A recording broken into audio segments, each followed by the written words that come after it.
personally, this is where it gets interesting. So why would Kashin Koji personally step in here? Can't Boruto handle it? After all, he's trained with Sasuke. He's fought against Code. He has the Karma Seal. Even though he can't fully control it, if you go with the Jogan theory, he has the Jogan. But here's the catch.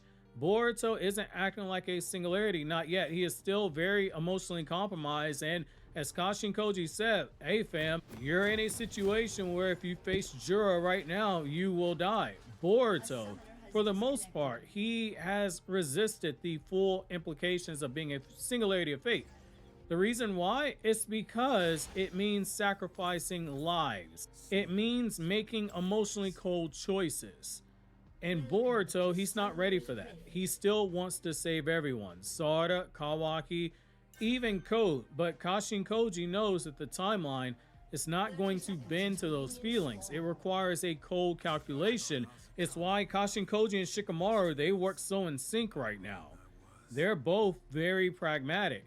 Koji doesn't see sentiment. He sees probability tree branches. He sees outcomes. He sees possible scenarios, and with each branch in the timeline where Boruto faces Jura head on right now, it ends in death or worse, assimilation, which is why Kashin Koji may need to take a drastic step, potentially the most drastic step yet, removing Boruto from the battlefield by brute force. This gets even deeper when you dive into my favorite aspect of what Naruto as a franchise does, which is Buddhism, Dharma, and the singularity of fate. So this isn't just science fiction. As we've discussed numerous times, Naruto and Boruto is a series. They are both deeply inspired by Buddhism. The term singularity of fate mirrors the Buddhist philosophy about the wheel of samsara, that endless cycle of suffering, and the role of the Bodhisattva who breaks that cycle not just for themselves but also for others. In Buddhist thought, the Bodhisattva delays their own enlightenment in order to guide others. Koji, ironically, is acting more like a pragmatic monk than Boruto. He sees Boruto as someone who can break that wheel, but only if he survives long enough to gain the clarity to lead, and that indirectly helps Boruto in his effort to one day become a Shadow Hokage. Koji just has to allow Boruto to survive long enough for him to get there. Okay, operator. Time to expand your robotics megacorp into space. Produce robots of every kind to master galactic trade. But all expansion requires adjustments. From a single conveyor belt to galactic domination. Foundry Update 2, out now. When you have Dell AI Factory with NVIDIA, you can feel it. Your needs are anticipated. Your ideas come to life faster. For your route, you'll want stronger brakes. And your business keeps moving forward. That's why those moments where Boruto's basically yelling, I have to protect them, and Kashin Koji's basically replying, no, you have to survive. That's why that's so important. And that leads us to tension and fallout between Boruto and Kashin Koji. Imagine this fallout. Boruto, who's already isolated, Sumire's already clocked that, and she is correct. He doesn't want to be saved if it means that others have to die. Boruto wants to find another way. He basically wants his cake and he wants to eat it too. He wants to fight Jura, even if it means death, because Boruto, his entire character, much like his father, is centered around the belief that you can defy destiny. But Kashin Koji, he doesn't care about Boruto's feelings. He doesn't care about Boruto's intuition. The only thing he cares about are results. This is a clash of ideology that creates a deep emotional rift, one that is very much needed, and it's also very interesting, and it's a nice homage to Boruto having once told Naruto, tell me more about your story. And now Boruto's having to literally walk Naruto's story. Though it's parallel, there's still some overlapping there. This makes that entire contrast with Boruto and Koji and Jiraiya and Naruto so fascinating, because you can think of Jiraiya smiling at Naruto and putting his all into him because he believes in Naruto, Versus you look at 1-0. Boruto, there are times where he's angry at Koji. Koji's silent and watching. Koji is always calculating, always thinking about the next step. That's why that's so important. This is why when people say this is just a ripoff of Naruto, I call them stuck in Shippuden, because they can't see past their own delusion to accept the story for what it is. And this is where it gets very tragic. Koji, being a clone of Jiraiya, is taking the opposite approach of his original parent Jiraiya, where Jiraiya nurtured Naruto through love and through belief. Koji now acts through dispassion and through control, because he doesn't believe he can wait for Boruto to grow into that hero role naturally. He's looking at the clock and he's saying time's running out, and to a certain extent he's a bit of a control freak. He wants everything to go down the way that he sees it, which it makes sense given the type of eye that he has, or rather the type of shinjutsu that he has, and that's easy to overlook. And sometimes I do think when people bash Kashin Koji, they overlook a crucial aspect. Where's my about his team? power. What? As he's told Boruto, the didn't things run I down see river? with I 10 don't know. directions, they are utterly useless if we get Yeah. to a situation where people know the information Does and they begin to act in a way that goes against what I originally saw. Koji wants to take a Stupid. logical and controlled He backs instead of approach running down the towards river. getting to that ideal That's future. funny. And it makes sense, just in the same way that a scientist runs an experiment and they have variables they can control. It's the same thing here with Kashin Koji. He's basically applying the scientific method in a very emotionless way. And this is what is important to remember. This isn't hatred. It's really desperation. Kashin Koji, think of it from his perspective. He has seen thousands, potentially millions of potential outcomes throughout the last 3 years. He has seen so many world-ending scenarios, from Ishiki winning to Code making a chakra fruit to Jura doing the things that Jura is doing. And he's trying to prevent all of that from happening. That is a sensory overload. Koji is just trying to preserve the singularity to change that outcome. But Boruto sees it as betrayal if this happens.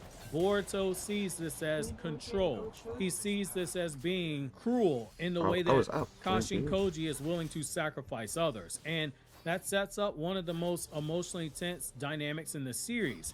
A savior who doesn't want to be saved, and a mentor who in a way has to play the role of a villain in order to secure the future. And that makes the contrast between Koji and Jiraiya's relationships with Boruto and Naruto respectively hit that much harder. In terms of what happens next, expect Kashin Koji to potentially appear just as Jura prepares to kill or absorb Boruto, whether he uses toad summons like we've seen before, or a sealing jutsu, or say he has a teleportation jutsu. We likely see him rip Boruto from the jaws of death, potentially, assuming that Kawaki does not show up. That's extremely important to take note of, not because of sentiment, but because it's the only mathematical outcome that truly keeps hope alive. Because right now, in this world without Naruto, which again, when we start making the giant timeline video once Boruto series is over, we'll call this part of the timeline after Naruto. Boruto in so many ways has replaced his father as being hope itself, being hope personified. Boruto may not ever forgive Koji. We see he is very pissed off that Yodo had to die, that Konohamaru almost died. But this may be their breaking point, and that is a price of being a singularity, something Koji understands, of being the light that splits the path of destiny. And as Buddhism teaching, it's important to remember that Buddhism teaches often, and it reminds us that enlightenment doesn't always come in peace. Sometimes it comes through pain, hence the cycle of suffering. Koji saving Boruto, it isn't just likely, it might be necessary. This could be Koji directly going there, or it could be Koji telling Shikamaru, I need you to press the Kawaki button. For the timeline, for the world, and for the painful birth of the hero that Boruto was ultimately meant to become. Whether or not Boruto forgives Kashin Koji, or whether or not this is betrayal, that remains to be seen. But obviously, if you enjoyed this video, Smash the like button and subscribe for more Naruto and Boruto content. And check here on the top of the screen and the right of the screen and check out videos from my other 2 channels that don't talk about Naruto content. 911, what's your emergency? I'm calling to report a missing person. Who's the person in question? Me. Let's play a game. I'll hide, you seek. If successful, I'll reward you generously. Unconfirmed sightings of the GX Man have been reported all over the world.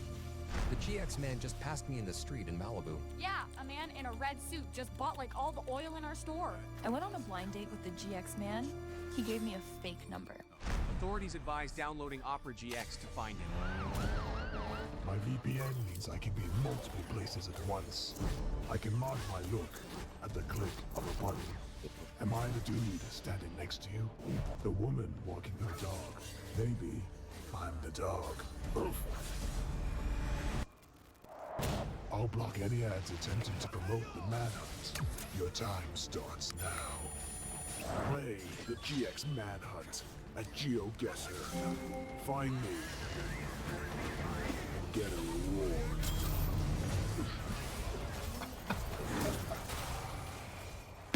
Welcome to paradise. Our Amex Platinum card got us here. Membership takes it next level. Sought-after tables, unforgettable experiences, late checkout, Platinum card membership for a trip that's iconic. Fuck. My dumbass. I coulda ulted. An enemy has been slain. The road to ruin is shorter than you think. Yeah, I got it back. Could hit off this. Ooh. I'm straight. Good.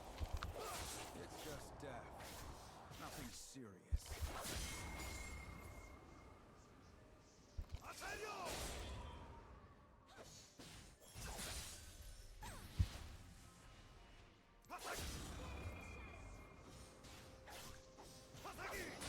Justice. That's a pretty word.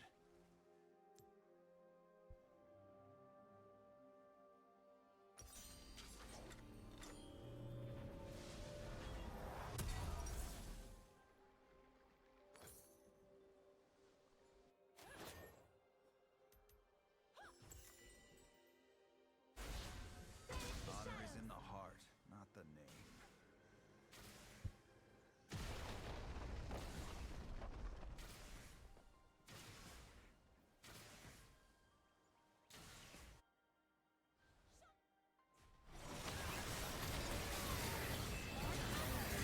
Has been slain.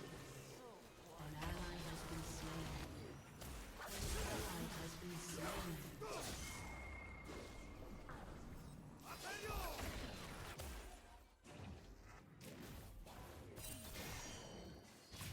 The sword's poor company for a long way.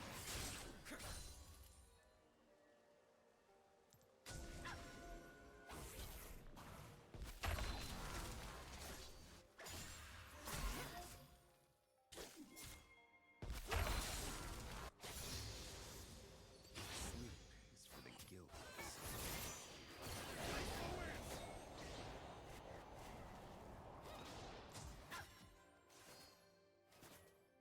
Turret plating will soon fall.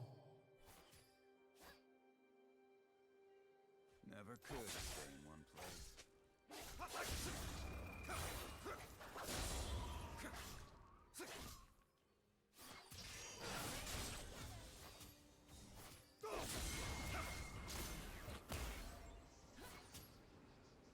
Some mistakes you can't make twice.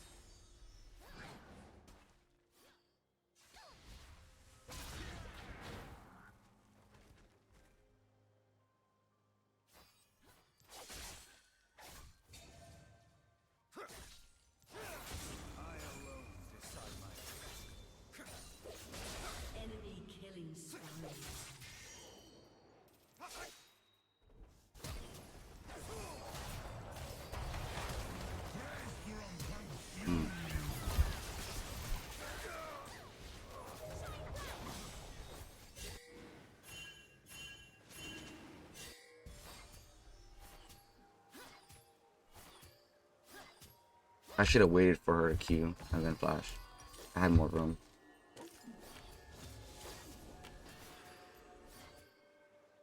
Yeah, bro.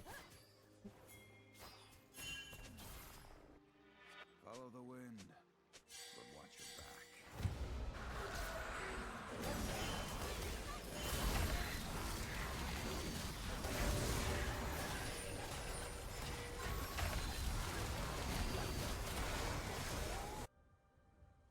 Shut down.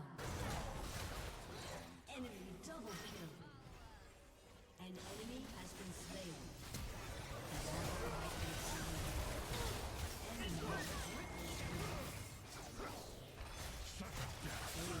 Yeah, stunned me.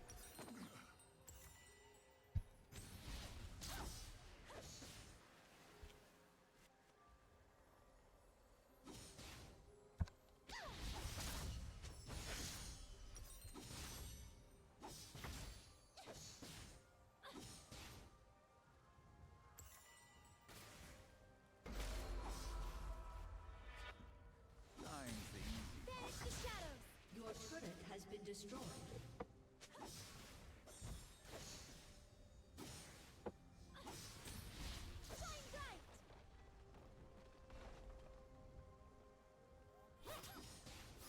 This blade never gets any lighter.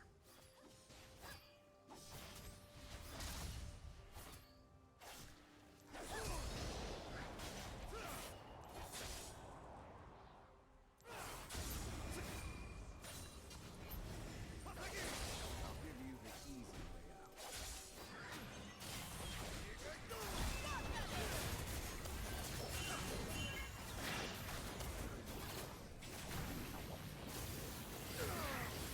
Yeah. Has been slain.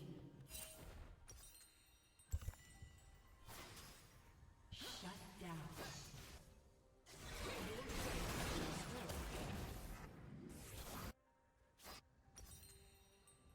No warning, no yo. He's coming.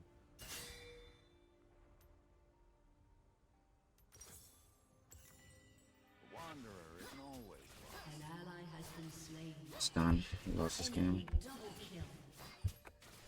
An enemy has been slain.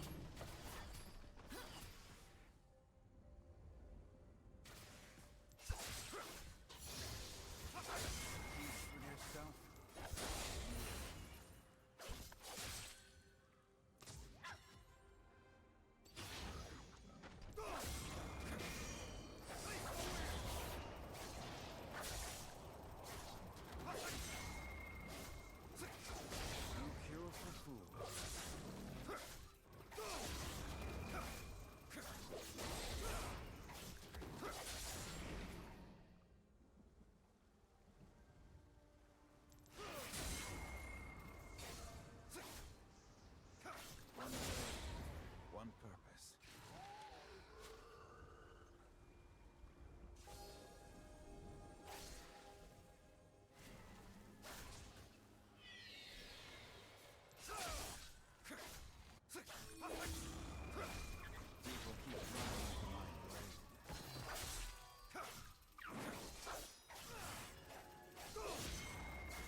has been slain.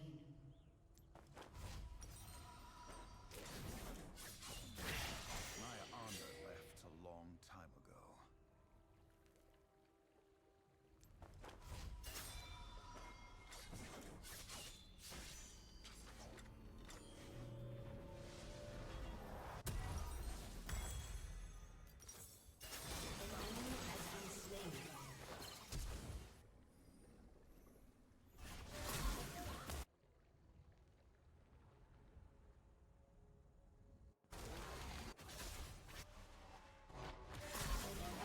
Has been slain.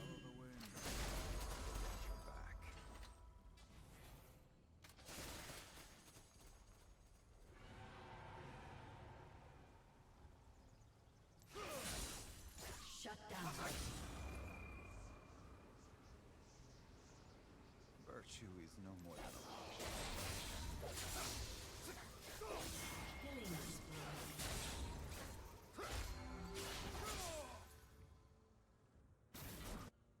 Damn. Enemy rampage. But he had that. An ally has been slain.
Your team has destroyed a turret.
Now she got that tower.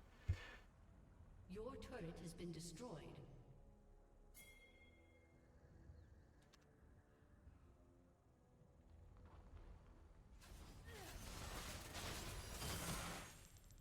Get that.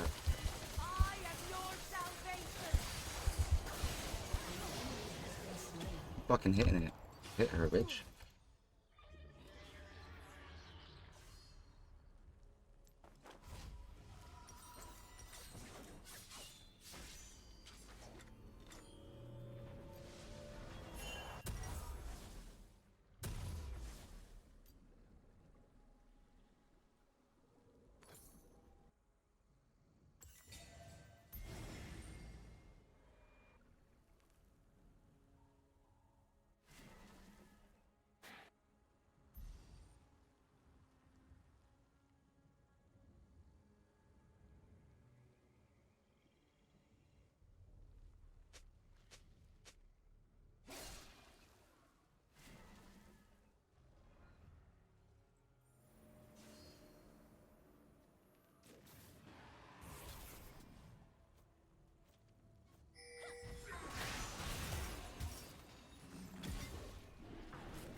I was gonna W that, but we need that W for something else.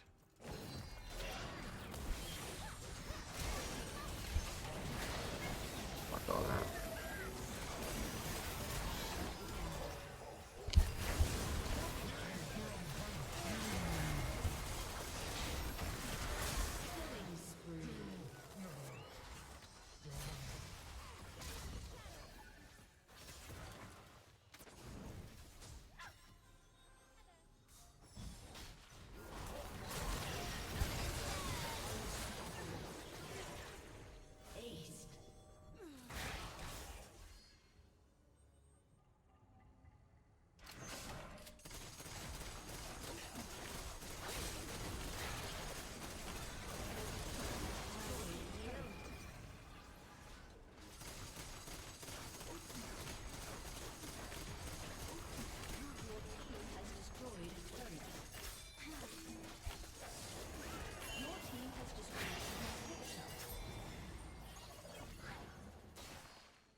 story is not yet finished.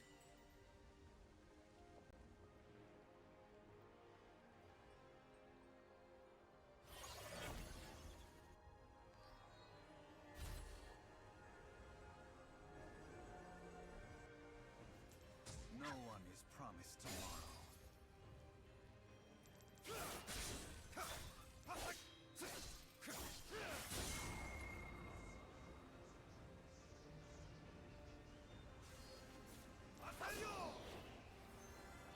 The sword's poor company for a long road.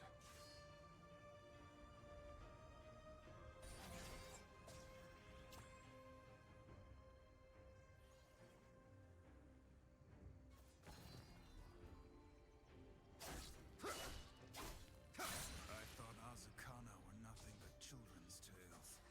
How wrong I was.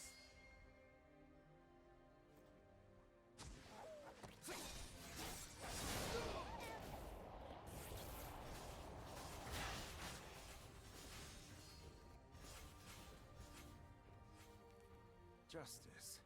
That's a pretty word.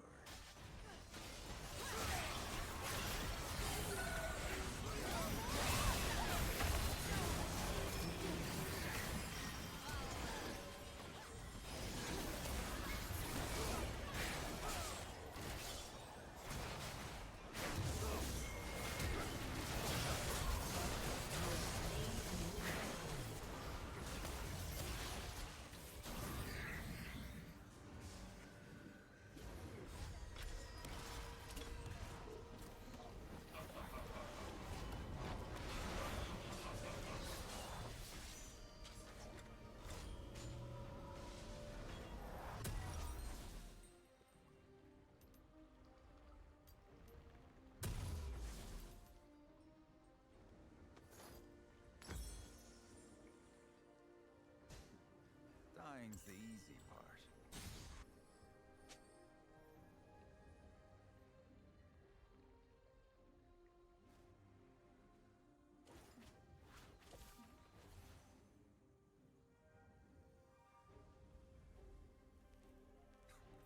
One step ahead of the past.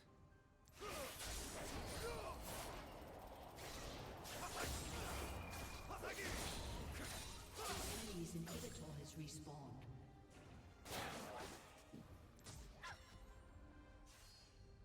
Honor is in the heart, not the name.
Justice.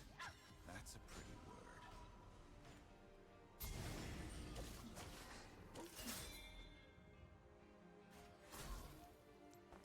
Going.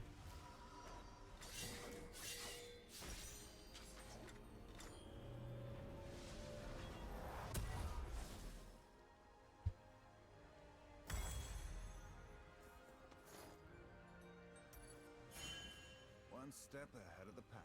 Now we do Death Stance.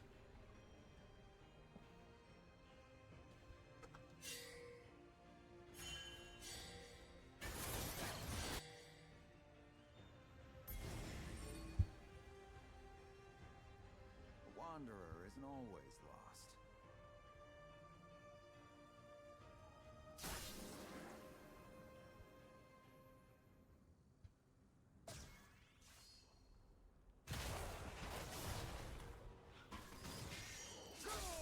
It is not yet time.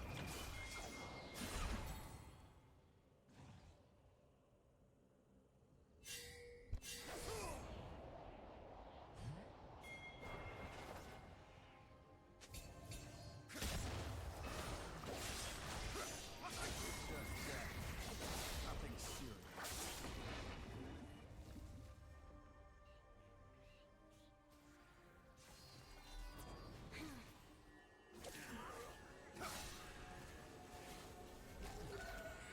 An ally has been slain.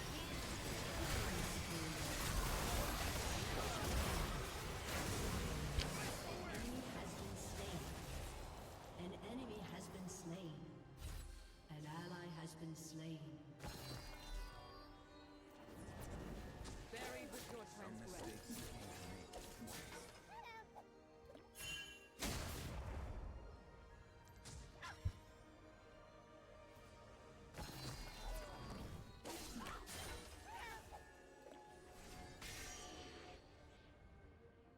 Never could stay in one place.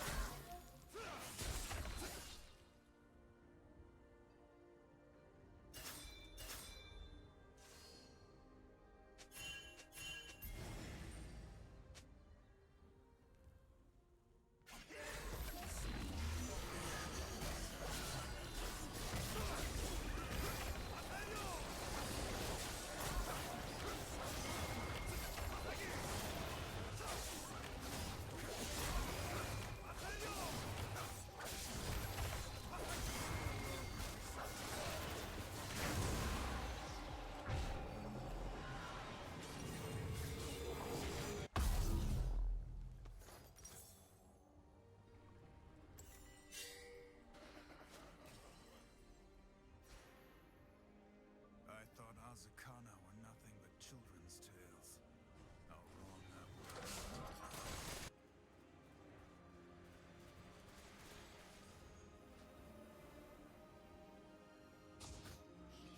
An ally has Come been on. The road to ruin is shorter than you think.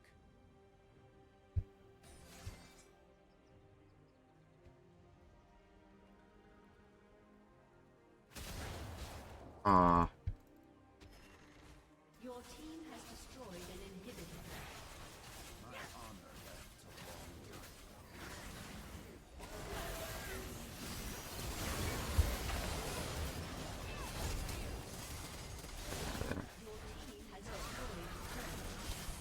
Ah, I missed it. Ah. My bad. My bad.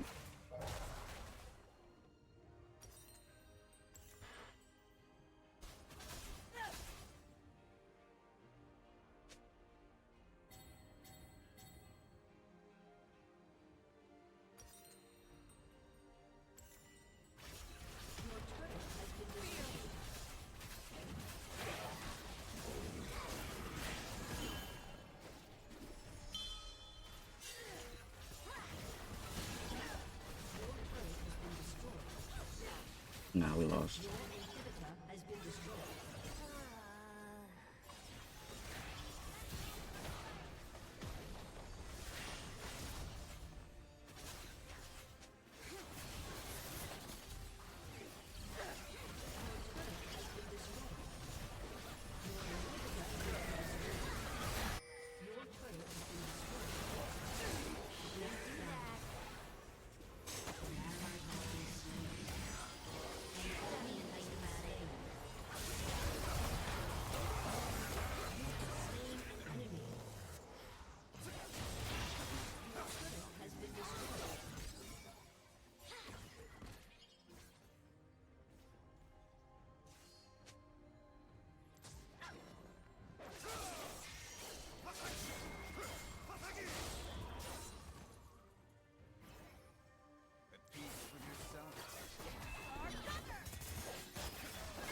missed everything.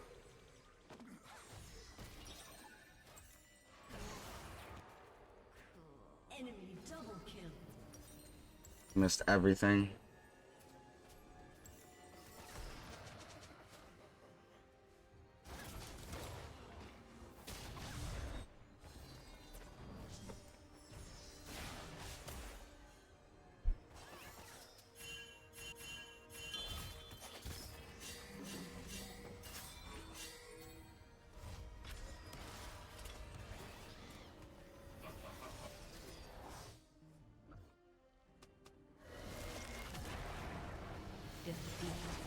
That was a good game though. Messed up a lot, so no more mistakes. Learn from them.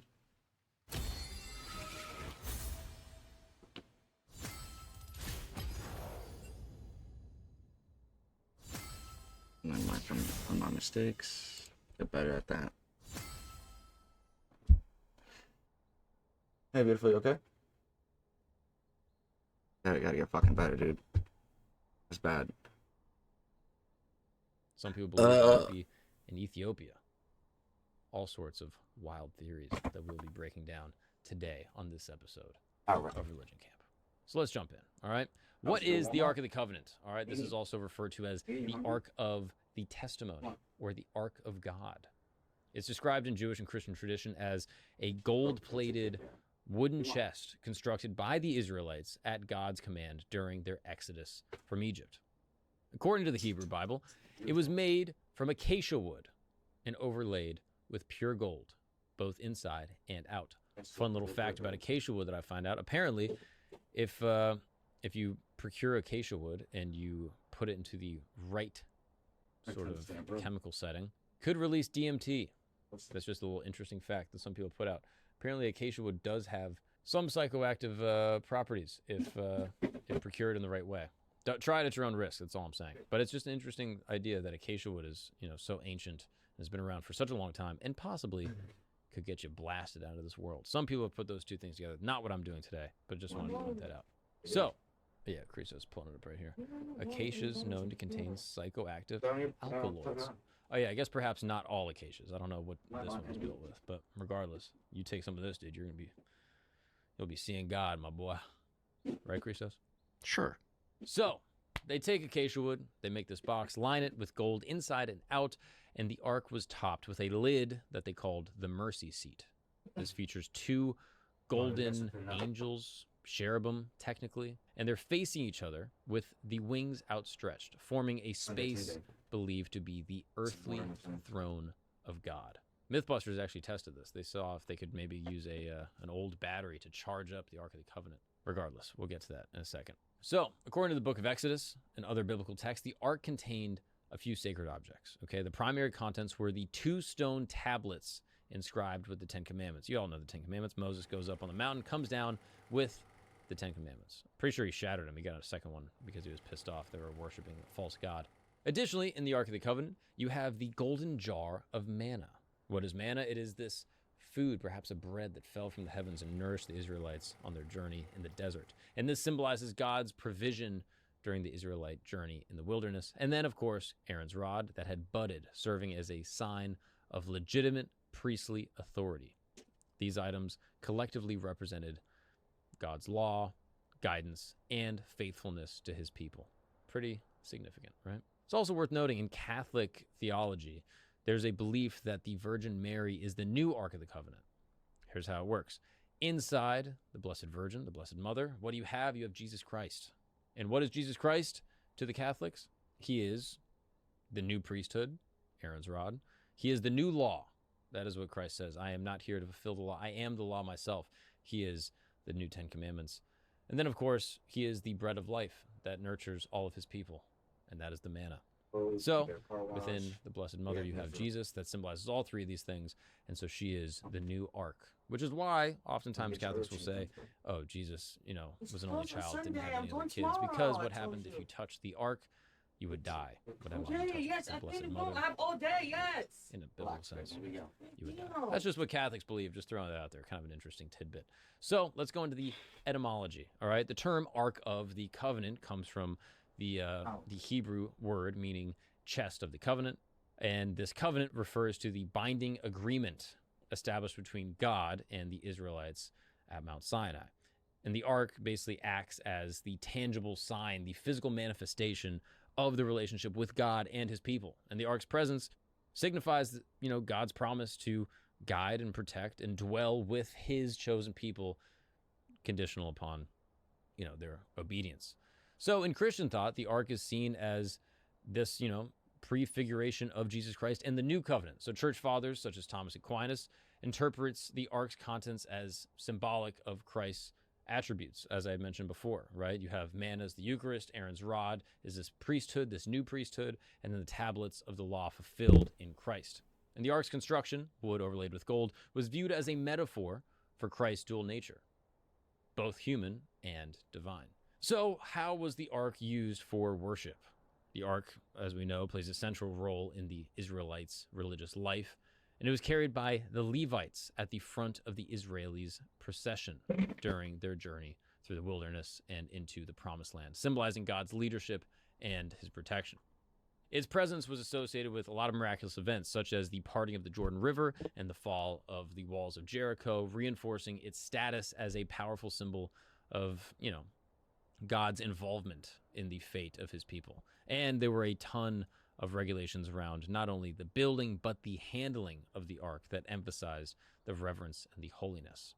So the ark's origin is rooted in this narrative that we know about in Exodus, right? The Israelites leaving Egypt, as it's described in the Hebrew Bible. According to the book of Exodus, it was constructed while the Israelites were camped at the foot of Mount Sinai, shortly after their escape from Egypt. And this period, it's significant because it marks a foundational era in Israelite history, right? During the time which Moses receives the Ten Commandments and other laws from God, the ark was built as a part of a broader effort to establish a system of worship, this tangible sign of God on earth with us, almost as like a proto-Messiah, you could think of it. So the biblical account is clear about the ark's construction at Sinai. The precise historical dating and the identification of Mount Sinai still to this day remains debated amongst, academics and scholars alike. The traditional location of Sinai is based on later Christian traditions rather than hard archaeological evidence. So the ark is constructed and it's carried out in a detailed fashion given by God to Moses during his 40-day stay on Mount Sinai. These instructions are recorded in Exodus, emphasizing that every aspect of the ark's design is divinely ordained. The ark is intended to serve as, again, this manifestation. So if you're going to have God on earth, it has to be perfect. And the purpose extends beyond the symbolism. It was the locus of divine communication where God would meet with Moses and convey his commandments for the nation. So how do they make it? Acacia wood, as I mentioned before. This is a material valued for its durability and its resistance to decay. And this choice of wood is significant. It's, symbolizing the incorruptibility and the enduring nature of the covenant that God has with its people. And then, of course, that pure gold inside and out. Fire, right? Gold wrapped inside, outside. And this is the sacred status and the holiness of God. Gold is obviously a precious and untarnishable metal, and it further underscores the divine purpose that this artifact has. And it separates it from just any other ordinary, piece of, or a tool to worship. So the scriptural sources for the measurements of the ark are very specific. Won't go through everything, but just the things you need to know. 2.5 cubits in length, 1.5 cubits in width, 1.5 cubits in height. In modern terms, this is roughly, 45 to 52 inches long, and depends on the exact length of the cubit that's used in the calculation. Again, this is disputed over time amongst historians and scholars. And these dimensions were not arbitrary, but they were specific to ensure the ark's proportion reflected its sanctity and the role within sort of the Israelite tabernacle. What's up, guys? We're going to take a quick break because I have great news. Religion Camp has merch. That's right. We have amazing t-shirts like this one you see here and this one. We got hats, all sorts of very interesting designs, not only for Christianity, the one I was raised in, but for all religions: Hinduism, Sikhism, Islam, Judaism, Mormonism. I actually don't know if we have a Mormonism shirt, but maybe we can work on that if we got any, Latter-day Saints trying to cop. Anyway, you can catch it all here at this link. We'll also have it in the description as well as the comments. Get that right now. and peace be with you. Alrighty, don't skip forward, guys, because I am on the road, world's fastest ad read, coming at you. I'm going to be at Buffalo, Raleigh, Poughkeepsie, Portland, Oregon, Fort Worth, Texas, Austin, Texas, Stanford, Philly, Levittown, Chandler, Arizona, San Diego. I'm also going to be adding Toronto, Montreal, as well as Washington, D.C., and a bunch of other dates. You can get all that at themarkagnon.com. Dates are in the description, also in probably the comments of this episode. Go see me on the road. Come hang out. I'll be hanging out with everyone after the show. Come shake my hand. Call me an idiot. Whatever you want to do, I will be there.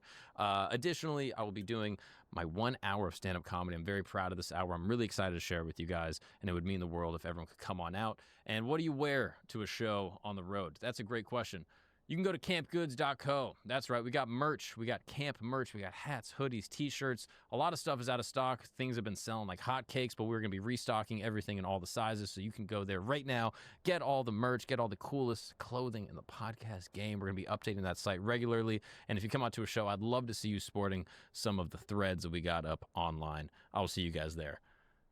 Let's get back to the show. So, of course, the Ark was also equipped with these long poles that were never to be removed, ensuring that the Ark could be transported with reverence and adhering to the strict guidelines, and also so that no one would die. Basically, if people had touched the Ark, they would be killed instantly. The lid of the Ark, also the mercy seat that we had talked about, also pure gold. Has these angelic features made of hammered gold, and their wings, outstretched, their faces towards each other. And the space between these angelic beings was regarded as the seat of God. Yeah, I know. And the I'm about to mercy go on. seat symbolized I'm about to go on God's FFX in a judgment minute. and his mercy, forming the focal point of the Israelite atonement rituals. So, what are some of the stories about the Ark, and what does it mean to the people of the time? So, in Judaism, the Ark of the Covenant is the most sacred object of the ancient Israelites. This is the physical manifestation of God with his people. It is the sign of the covenant of the people of Israel. So according to the Hebrew Bible, the Ark is constructed at God's command to house all, the rod, the stone, and the manna. And the Ark was kept in the inner sanctum of the tabernacle and then later in Solomon's temple, symbolizing, again, this divine presence.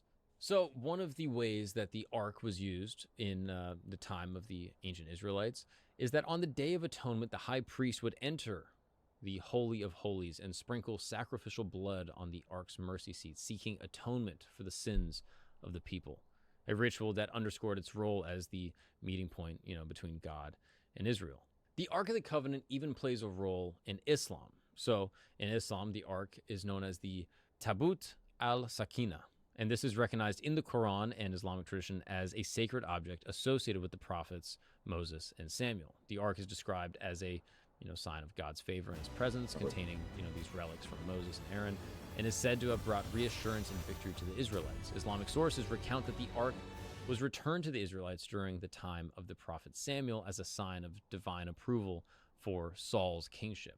While the Ark does not hold the same central role in Islamic worship as in Judaism or Christianity, it is respected as a symbol of God's covenant and guidance. Again, just another thing that sort of unites the Abrahamic faiths, right? That the Ark is sort of revered and respected within, Islam, but then seen as this central part of ancient Jewish worship, and then seen as this symbolic piece for Christians.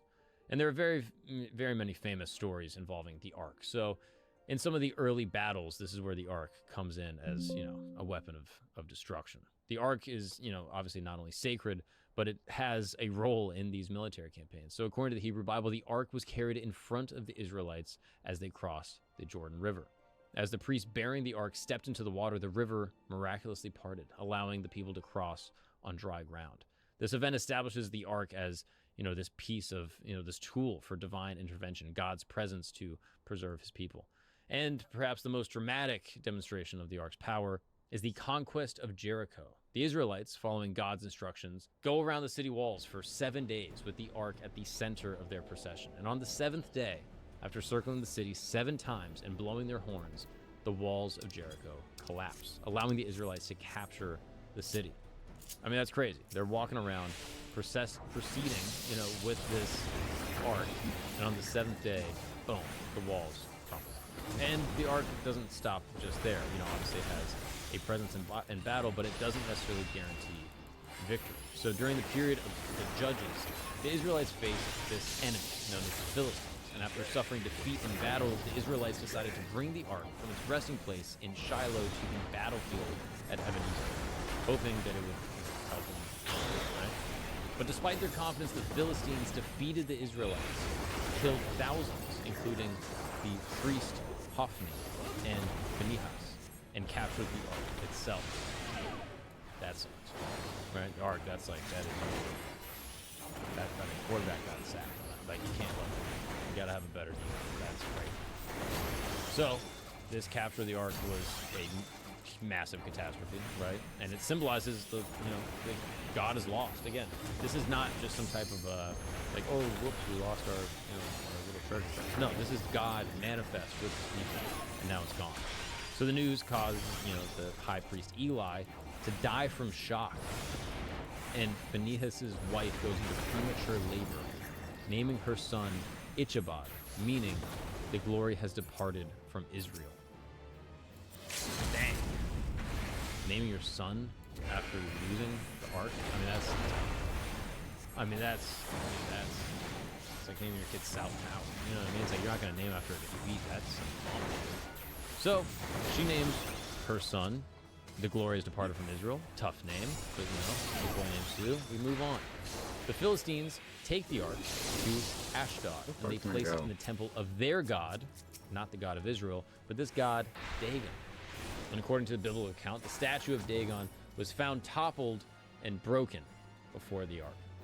And the cities that hosted the ark were struck by plagues. And after 7 months of calamity, the Philistines were like, you know what? You can have your ark back. We don't need all this trouble. Oh, nice. Take it. So they returned the ark to Israel with offerings and acknowledged its power. So after its return, the ark is then received at Beth Shemesh and later moved to Kiriath Jearim, where it remained for many years. Eventually, King David brings the ark to Jerusalem, and there's a bunch of fanfare. People are stoked, like, oh, man, we got the ark, let's go. And now this is a central symbol of, Israel's religious and national identity. David's son, Solomon, later placed the ark in the Holy of Holies within the first temple, where it remained until its disappearance. This is likely to have occurred during the Babylonian conquest of Jerusalem in the 6th BC.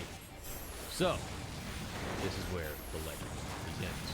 Centuries after the disappearance, the Ark of the Covenant, right, the most holy artifact in Jewish history, potentially Christian history, is gone.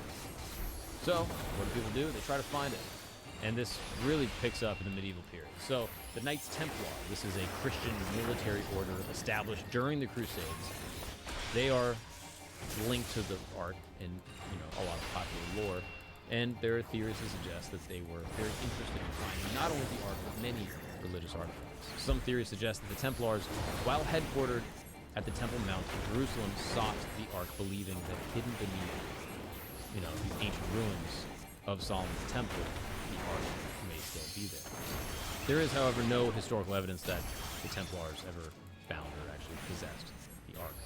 Other conjecture claims that the Templars may have pursued the Ark in Ethiopia or even transported it to Europe. With, some authors have proposed that the Templars brought, sacred relics, possibly including a chest that resembled the Ark to England or France, and the story is based on, some legends and, maybe interpretations of medieval documents and some speculative connection rather than historical records.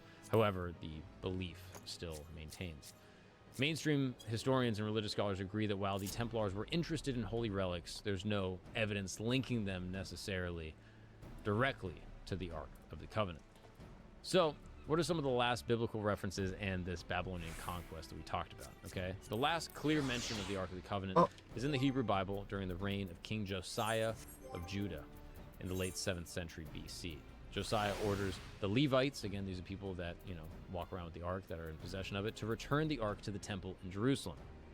This is the last time that the Ark's location is explicitly stated in any biblical records.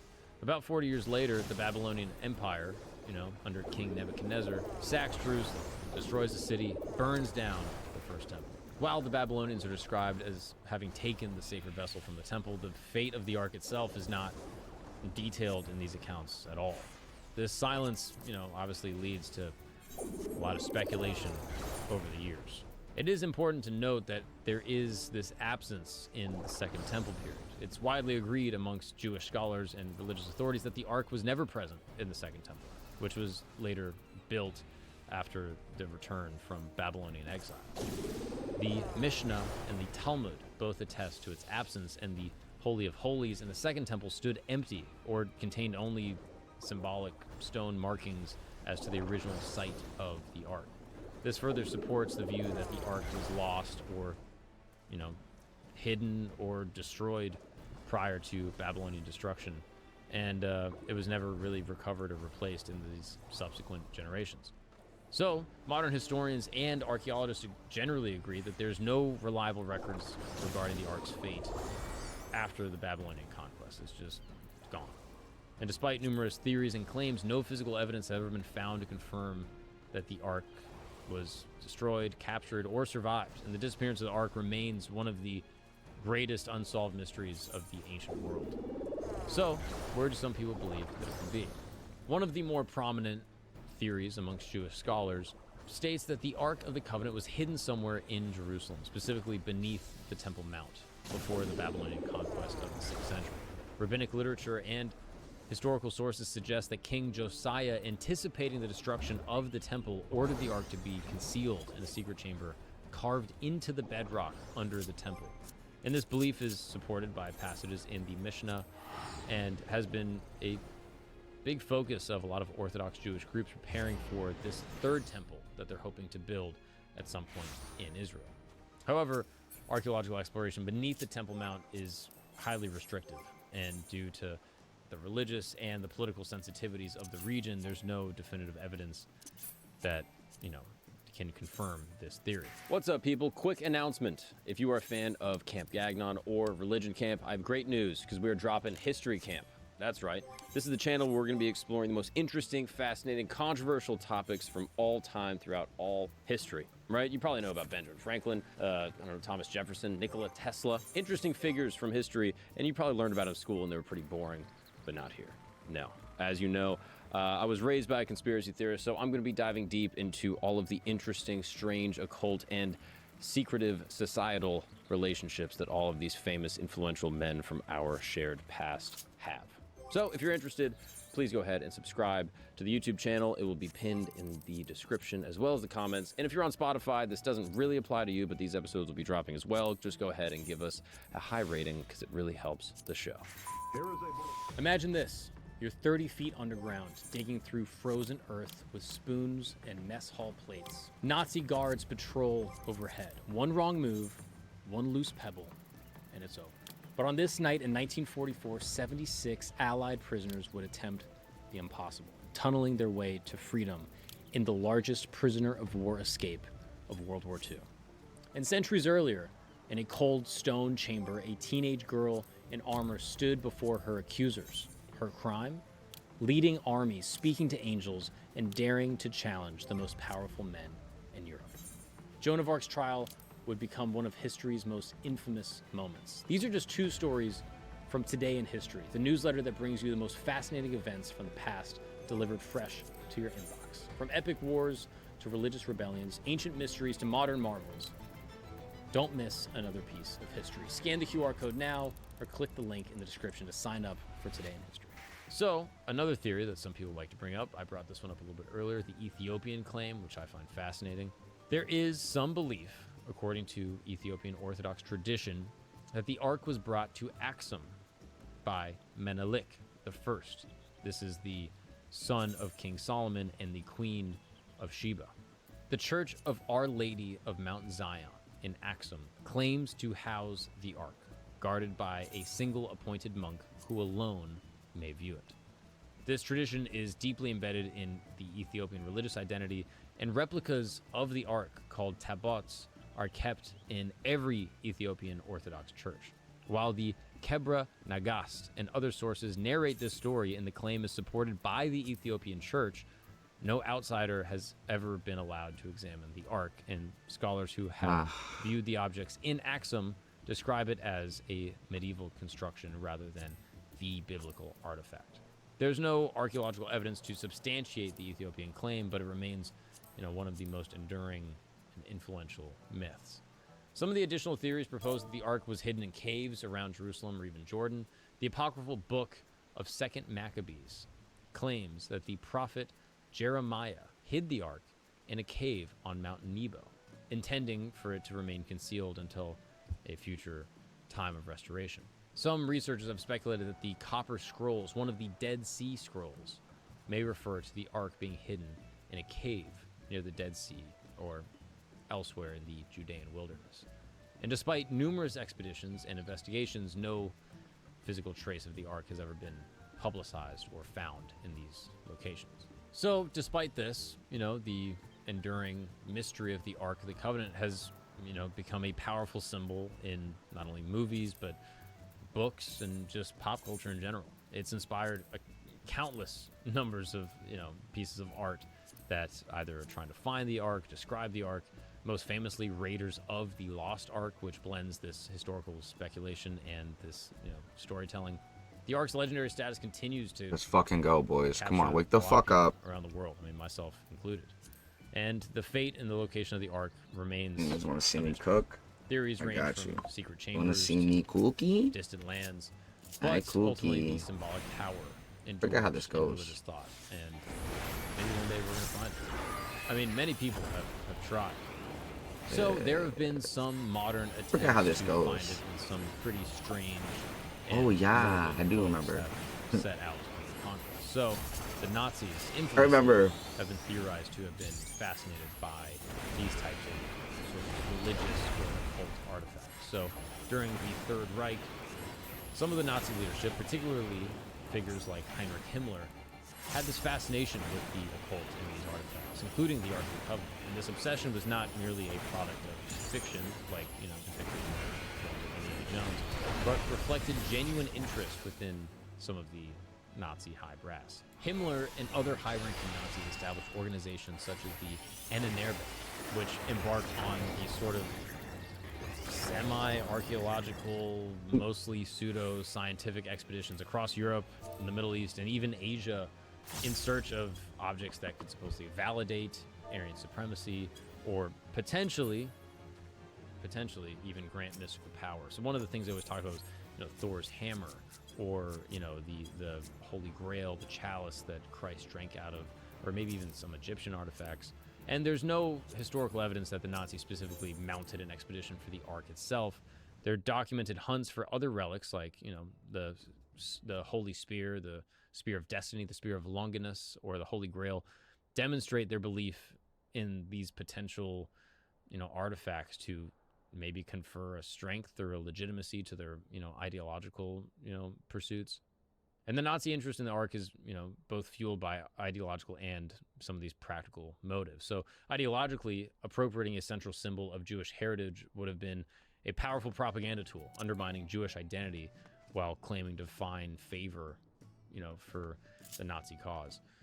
Practically, some Nazi leaders believed that ancient relics might actually have a real power. And this blend of pseudo-science, archaeology, occultism, and anti-Semitism led to a climate where these expeditions for legendary treasures were not only tolerated, but encouraged by some members within the regime. By the end of his life, it seems like Hitler kind of was over it with a lot of this occult stuff, but Himmler held strong. He even developed a castle at this place called Wewelsburg, where he was trying to house all of these different relics, and it was also a training center for many of the SS. While the Ark of the Covenant was never found or credibly pursued by the Nazis, their broader obsession remains, somewhat well documented within many of the documents that we have. I actually did an episode on this with a scholar named Eric Kurlander, who wrote a book detailing a lot of this strange Nazi obsession with the occult. But the Nazis weren't the last ones. Turns out, in 1988, the CIA carried out an experiment using individuals who possess what they call remote viewing. These are, sort of psychic abilities, you could say, to receive information about distant locations or events or people through this extrasensory perception, basically being able to see through walls or even across large distances just by basically meditating and tapping into some type of psychic ability. This is popularized through movies like Stranger Things that kind of show this girl Go. 11 being able to see different places and see what's happening, and not only our We realm, haven't but done this other shit realms through in these weeks. psychic abilities. We're gonna fucking And it seems die. like the CIA We haven't has done this shit in some type weeks. of When I strange mean weeks, fascination brother, with remote viewing weeks. and used it on the Ark of the Covenant. Talking about- One of the experiments, I'd say a person breaks. identified only as Remote Viewer 032 was given coordinates to a location It was taking breaks. on an unknown target. He back on the Without being told what the raid. target was, he began to describe Where's a Mooney? container, which, according to the document, matches the descriptions of the Ark of the Covenant. Moon wanted to see the One of the most raid. fascinating You're gonna details see of the document says raid. that the target is protected by entities. It can You only be wanna opened raid, by those nigga? authorized to do so. This container will not open until the proper time arrives. The viewer even warned that anyone who tries to force it open or break into it would be destroyed by these unknown entities that guard it, using a force unknown to us. So I'm pulling up some of the documents right here. This comes from CIA.gov. Why this is published, I have no idea. But it says here that the date of the session is the 5th of December, 1988. And it says in the evaluation with viewer 032, it says the viewer attained excellent sight contact, doing very well. The viewer exhibits the ability to keep AOL to a minimum, having been careful with editing, though. This does not seem to be a problem at this time, just something to watch for. It goes on to state that the target is a container. This container has another container inside of it. The target is fashioned of wood, gold, and silver. The target is similar in shape to a coffin and is decorated with seraphim. Could you pull up a picture of seraphim? So these seraphim are angels, which is a pretty good description. I mean, that's basically the Ark of the Covenant. The target is located somewhere in the Middle East, as the language spoken by individuals present seems to be Arabic. Visuals of the surrounding buildings indicate the presence of mosque domes. Individuals in the area were clothed in virtually all white, had black hair and dark eyes. One figure I homed in on wore a mustache. The target is hidden underground, dark and wet, were all aspects of the location of the target. If it goes on to even say the purpose of the target is to bring people together. It has something to do with ceremony, memory, homage, the resurrection. There is an aspect of spirituality, lessons, and historical knowledge far beyond what we know now. The target is protected by entities, and the container will not / cannot be opened until the time is deemed correct. What the hell? What is this? Why would the CIA put this out? This is so strange. The individuals open the container by prying are destroyed by the container's protectors through the use of power unknown to us. I mean, bizarre. And there's more documents that kind of show like sort of random sketches and things like that. But what a bizarre document. I mean, that is strange that the CIA would put this out. I mean, just very strange. I mean, so bizarre. Like, I wonder, like, part of me, you know, the CIA puts out these docs on remote viewing in this program that they were apparently doing in the 80s. So on the one hand, you're like, all right, that's strange. Why would the CIA do this? You know, it's low cost, high impact. A few $1,000s, you can do this remote viewing stuff, see if you get anything from it. Okay, that's one option. Option two, remote viewing is real, and people are using this psychic ability to, like, you know, find targets beyond, you know, human intelligence, surveillance, anything like that. Unlikely, but maybe. I'm not going to say no. I mean, maybe the CIA wants this to be out or something, maybe to, like, justify some type of invasion or a conflict or something. I mean, why would they put it out? It's so strange. I mean, Chris, have you ever heard this before? The CIA used remote viewing to find the Ark of the Covenant? I haven't, but I don't dig deep into these kind of things. I mean, whoa, that is strange. So, there you have it. Maybe the Ark has been found after all. So, this Ark, you know, it remains one of history's greatest mysteries and symbolizes God's presence in the covenant with his people. It does everything. So, the exact fate after this Babylonian conquest is unknown. The significance endures across all the Abrahamic religions to this day. So, what do you think happened? Share your thoughts, comment below. I would love to know what you think. Is the Ark maybe stored underground?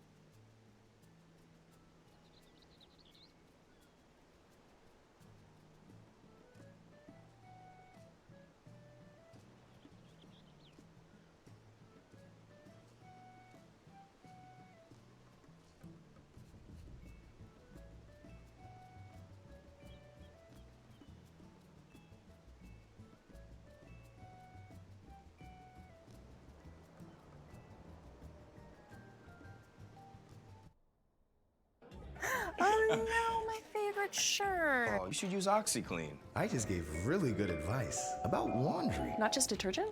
If you really want it clean, add OxyClean. Am I an adult? It's not clean unless it's OxyClean. Use an every load. Howdy. Hey guys, this is my neighbor Craig. He's the best. Hey, what you up to? Just boring old crap, really. You up for going on an adventure? People are saying it's actually nuts. You just gave me goosebumps. Receipt in the bag? I'd love a receipt in the bag, yeah. I don't know, Dokumi or Hub is a try-hard. 1.9 win to loss, 18.9, or 1.9 KD, 18.9 win to loss. My God. All right, bro. Why is Lou in the Smurf? Look, bro, we got our work cut out for us, bro. We got it.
Oh, wait, what?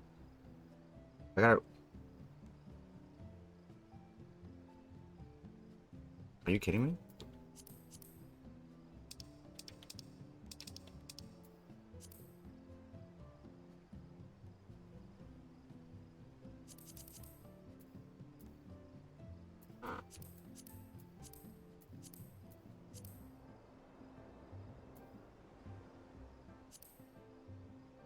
Oh, I have to complete one first. All right, never mind.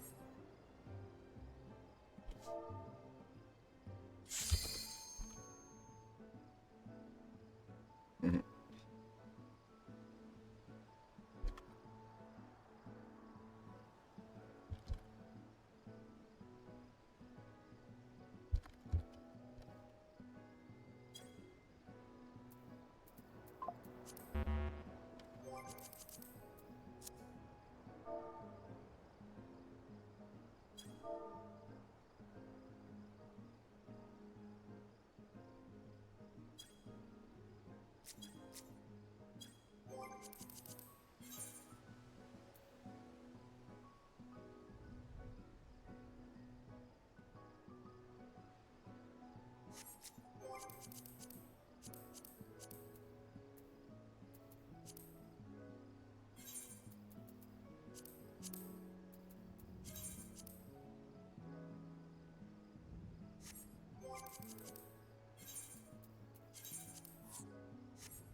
I have to do one first. I have to do... Wait.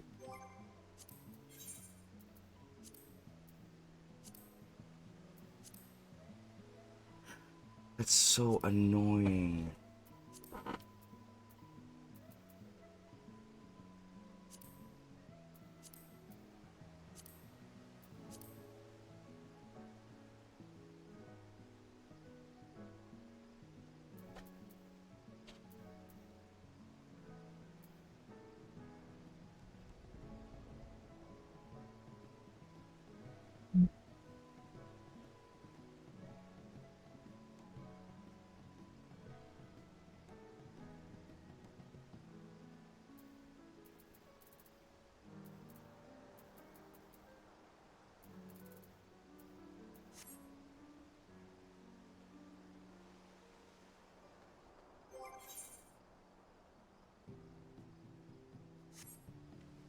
You know how frustrating that is?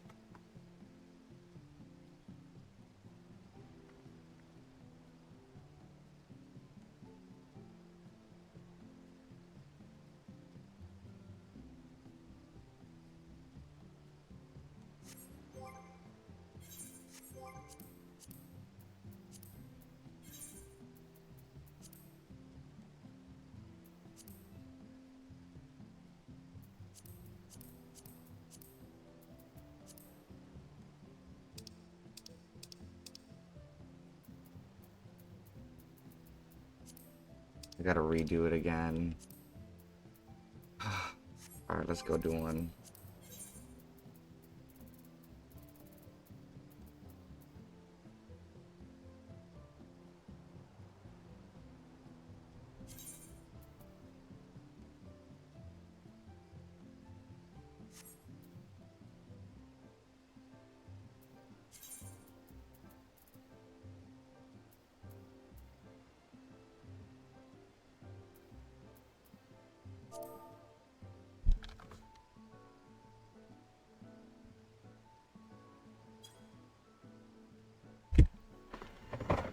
Ugh. Going to one, too.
Okay.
Behold, the most refreshing refreshment the world has ever known. That's right, ice cold liquid euphoria for $2. Sip, sip, hooray.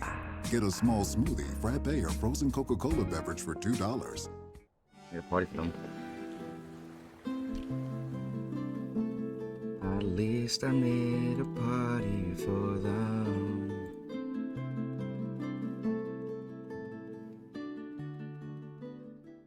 A is stack and B is bravery. Yeah? No, they're the opposite. Okay.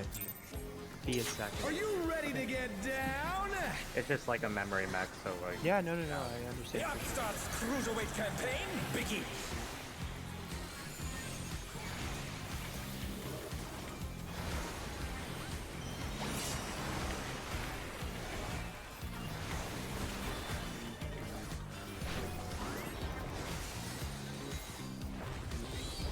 Braver. Can you keep up with the rhythm?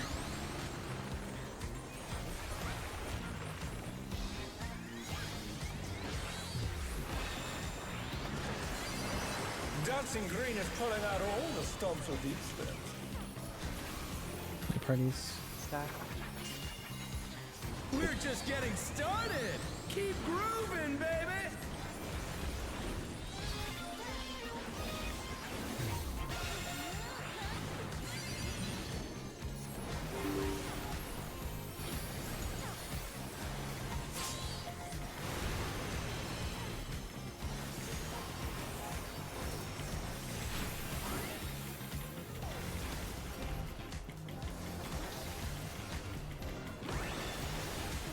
DPS dance first.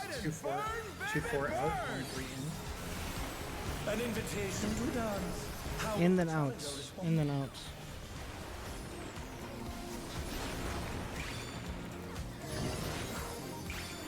What? Braver later. Braver later. Braver later. Braver later. Oh, it was my turn. Oh, I didn't know. Oh no, that was too much for the challenger. Look for the twist. You ready for the twist?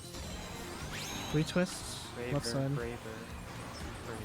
The challenger. Braver, braver, braver, braver. Can they turn this around?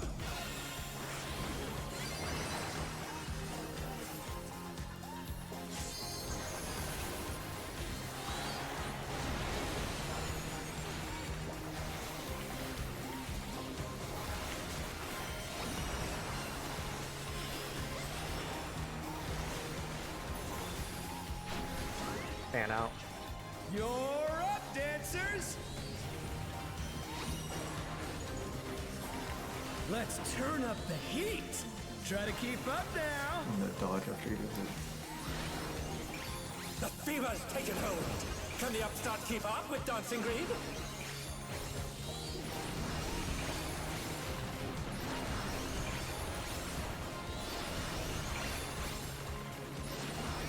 Pick your timers. Go to your squares. Dance like there's no tomorrow! Start left side. Left first. I can start timers. Right. Okay.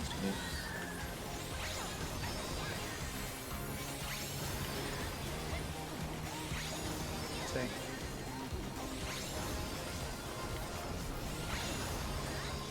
River Groove! Oh, We did it! Let's finish good job, with guys. style! We should get the LB earlier. In theory. No LB. Oh, yeah, oh, Full bar, yeah. Yeah, fucking time. Alright, now we can send it earlier. B-side. Like party later, like party. Stack later, stack later. On the dance floor, everyone's a star!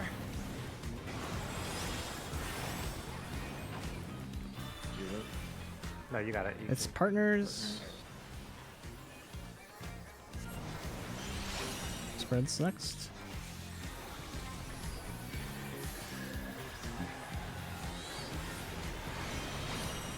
Remember, there's going to be an in-out or out-in. In, then out. Out. Come on, show me your moves. Stack. Light parties, light parties. Pot feed.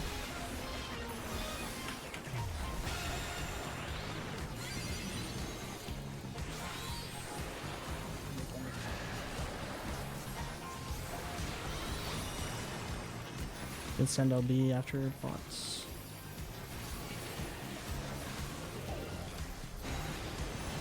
This is prop garage. Yeah, AC or BD. Remember, this can be spreads. We've just had pairs the whole time.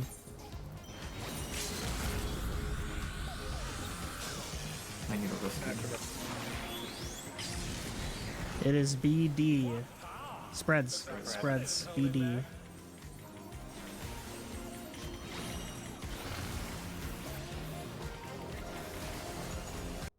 MOS. Let me see Hector's real quick. Just so I know. This one 5S.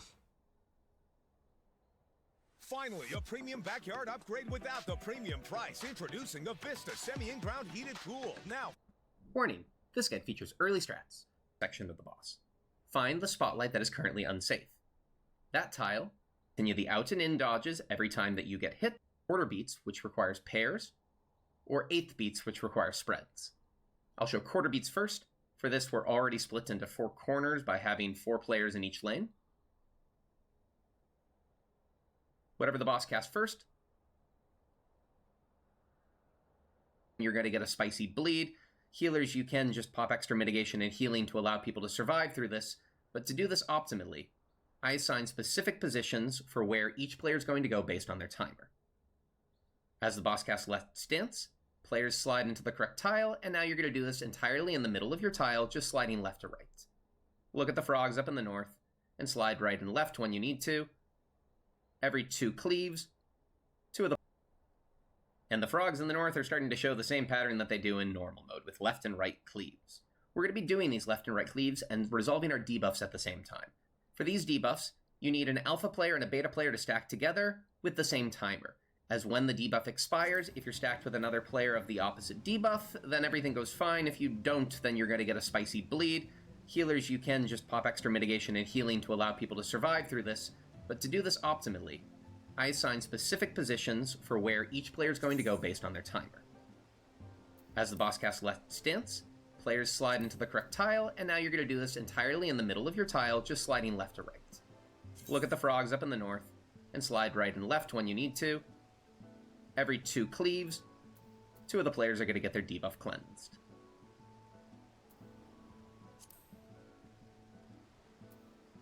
When all 8 cleaves have gone off, the boss will cast Let's Pose, and if you've done everything correct, you're going to get a perfect groove damage buff.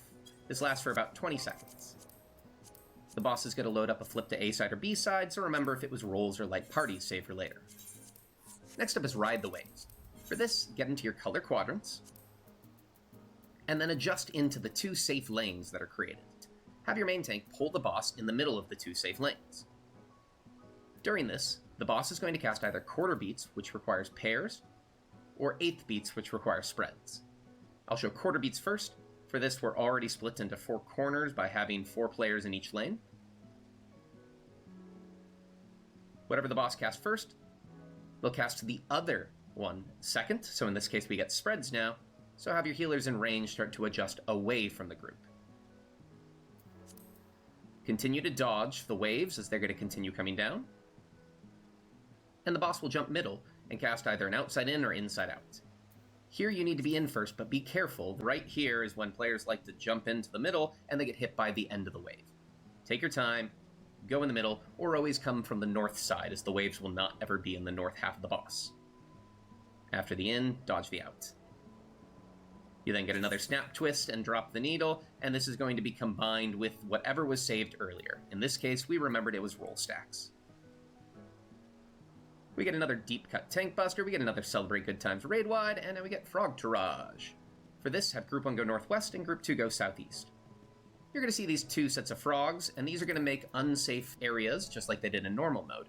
The safe spots for the upcoming mechanic will either be north-south or east-west. To solve this, just follow 1 pair of frogs. In this case, follow the north-south frogs, and as they hit the wall, they turn away from north-south. This means north-south is safe. So what players are going to do is we're going to have Group 1 adjust into north and Group 2 adjust into south. But during it, the boss will again cast either quarter beats or eighth beats. For quarter beats, have your melees near to the boss and your range further away. For eighth beats, just have your players spread with supports left, DPS right, facing the boss. Showing the same thing, but if east-west had been the safe spots, here's what the spread positions would look like.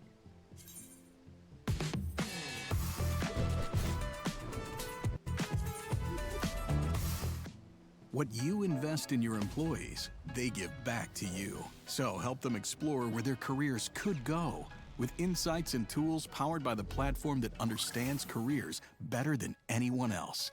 LinkedIn Learning makes it possible. We get another Disco Infernal cast, and we go into our color quadrants. Here, we're going to see that once again, one role gets a short timer and one role gets a long timer, and like before, you need to be in your own spotlight when this expires. We also have 4 frogs that have appeared middle and will cleave the nearest player. To solve this, simply have your long timer players get prepared to beta cleave at their color, and have the short timers go hop in the spotlight at their color. Watch as the spotlights move. The supports who have the short timer get into the spotlight, while the DPS are baiting the cleaves away from the spotlights. Another set of frogs appear in the middle, and because of this debuff here, the same player cannot bait 2 cleaves, so all we're going to do is now swap things. The DPS are going to hop in the spotlight at their color, and supports are going to bait the cleave away from the spotlight. The boss will then store up a flip to A side or flip to B side, and immediately use it, so you don't have to remember this one for long. Another raid wide, and then we get Ensemble Assemble 2. It's the same thing as the first one. It's called Arcady Night Encore, but really this is the exact same mechanic, you just don't get the alpha and beta debuffs, so resolved exactly the same as how I showed earlier. Now, for Let's Dance Remix. There's no alpha and beta debuffs to cleanse this time. However, if you look at the frogs, you'll see that they're not pointing just left or right, but any of the 4 cardinal directions. I'll put arrows underneath them to show better what each of them is showing right now. This is just dodge, but it's fast. So each time, position yourself so that you're not going to hit by whichever way the frog is pointing.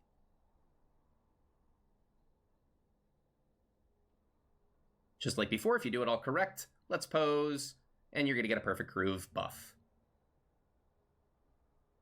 Now we get another frog to Raj cast. 2 frogs are going to appear, and each of them is showing a half arena cleave. If I lay down what these AoEs will look like, you'll see that there's always going to be one cardinal that's safe from these. Look at each of the cleaves, find what cardinal is safe for both cleaves, and go to that cardinal. After the first set, another set appears, and once again, one of the cardinals at random will be safe.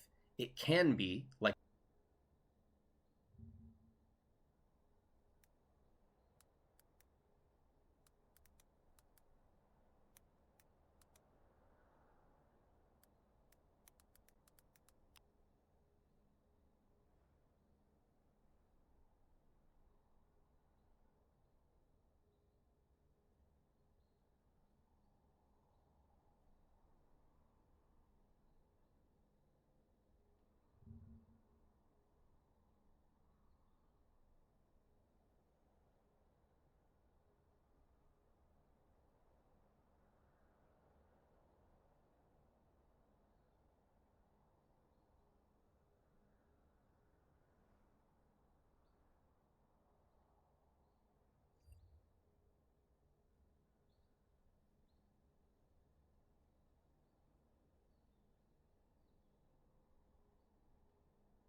really don't miss this shit. I really don't fucking miss this dude at all.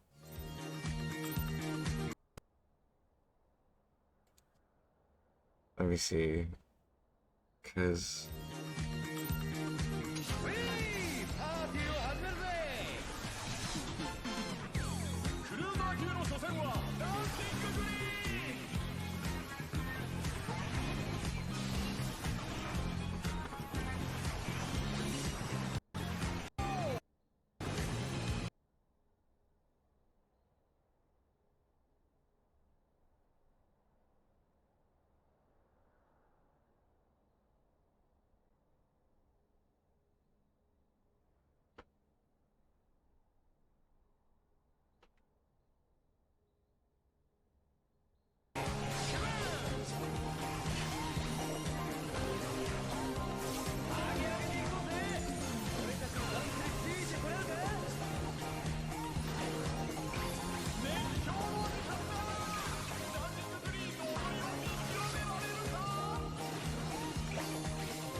BLM.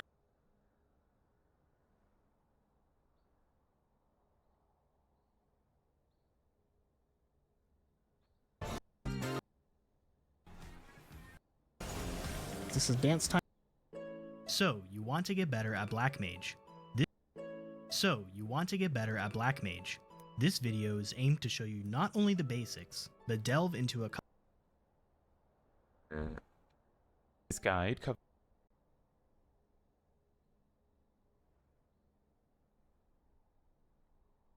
So,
Are you Austin? Guilty. A new neighbor invited you over for a drink at around that will show it a little bit better than I can, but it's the same concept. Let's pretend that these two, like where this circle is and this empty you are and the front one, and people struggle to learn, and in a perfect world it would be a better strat. Well, if you do it, it's personal. If you do everything correctly, you get a damage buff. And if everyone does it correctly, doesn't get hit by any AoEs, and creates the marriage of A and B, right? Creates like a happy family over there. Bingo bango. You get Bingo, a tax bango. refund in the form of DPS. Perfect groove. We're there. We're making money. We're side. This group, it's melee and tanks north, healer and ranged go south. Personally, that's lower DPS. Like, that's not what people are going to do when this starts getting like farmed for parses. They're going to do melees south and healer and range north for uptime, and you'll see why. But in the middle of this Tetris lane, you get in a safe fire lane, then you get quarter beats, or you get eight. How the Tetris mechanic works, as you can see, there's a safe lane, we get in the safe lane, and there's multiple ways people do this. In this group, it's melee and tanks north, healer and ranged go south.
Mm-hmm.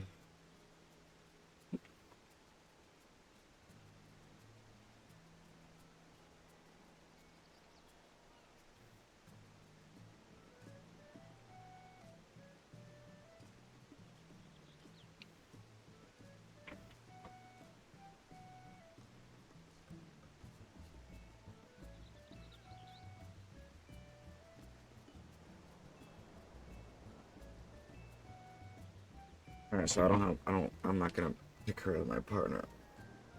I'm just gonna...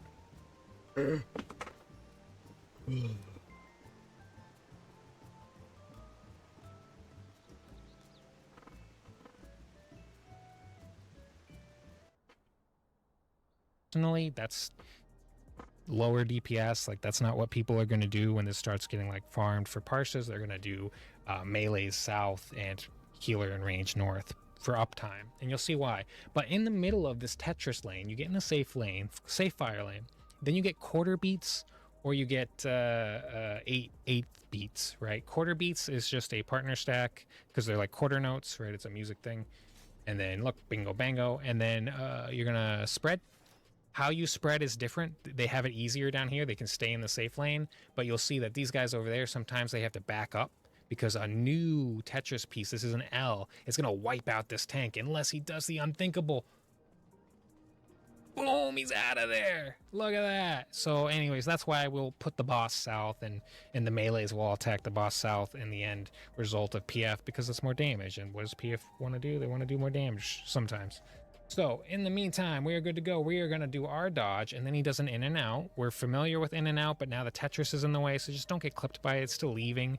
Outside in is in, then out, right? It's opposite day, April Fools and all that. And then we're going to move and do another twist and drop the needle. It's a great day for twisting. It's a great day for dropping the needle. I don't know if this is like an innuendo about like the drugs that happened, like when disco was big in the States. Maybe, I don't know. But we have another deep cut. See, I'm telling you, like needle, deep cut, it's all coming together in ways we don't want it to, and then you celebrate a good time. This might be an allegory for drug addiction. I don't know, but it just seems that way, right? Any case, ignore that I messed up my rotation, and let's take a look at now Frog Tourage. Frog Tourage has a couple of them. They work a couple of different ways. Essentially, how it works is that these frogs are going roller skating up, right, and they will cut off. They will cut off. So there's a couple patterns. There's east and west, and there's north and south safe. You're gonna split into light parties for both. In this case, they did not lock off east. They locked off north, right? So we're gonna go east and west. And at the same time, we get quarter beats or 8 beats. 8 beats is spread, so you know what to do. You got 4 squares, you spread out. Bingo, bingo, bingo, bang. Look at that. Oh my God, we're doing mechanics in 2025. Get ready for another Disco Inferno, but this one is with a twist. A lot of twisting in this, right? So this one spawns 4 froggies in the middle that need to be baited and 4 spotlights. Look at your debuff. Mine expires in 8 seconds. So I'm going to go to my clock spot. You can't trust my healer, my partner, my color partner. This is the only mechanic you need color partners for. But my color partner is going to help me by baiting a cone from the frog so that I do not die. So the spotlight spawned on like northeast and then it moves. So you got to go to the spot where it doesn't spawn. So it didn't spawn on B. So I'm going to B. It cleanse my buff, and then he is going to move over and bait this frog. Check this out. Look, Frogtacular. He's going to bait it to the 2 marker, right? Well, look at this. Boom! And then I'm going to bait the B frog because he just spawned away from the 2 marker because now the spotlight has moved there. And then we have a flip to B side, which again, I don't care about as a caster too, but you should probably care about, right? So then we do, you know, twist and drop the needle. We're waiting. We're waiting. 911, what's your emergency? I'm calling to report a missing person. Who's the person in question? Me. Let's play a game. I'll hide, you seek. If successful, I'll reward you generously. Unconfirmed sightings of the GX Man have been reported all over the world. The GX Man just passed me in the street in Malibu. Yeah, a man in a red suit just bought like all the oil in our store. I went on a blind date with the GX Man. He gave me a fake number. Authorities advise downloading Opera GX to find him. My VPN means I can be in multiple places at once. I can mod my look at the click of a button. Am I the dude standing next to you? The woman walking her dog? Maybe I'm the dog. Oof. I'll block any ads attempting to promote the manhunt. Your time starts now. Play the GX Manhunt at GeoGuessr. Find me and get a reward.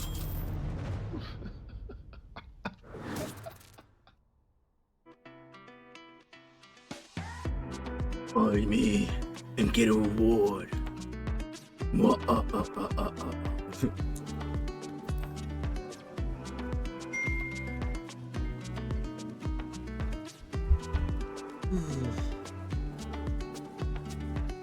Where these niggas at? Where you wanna go? Where you fucking know? I got the fucking flow. She like the Mikey G. You really wanna know? I think we want a trip.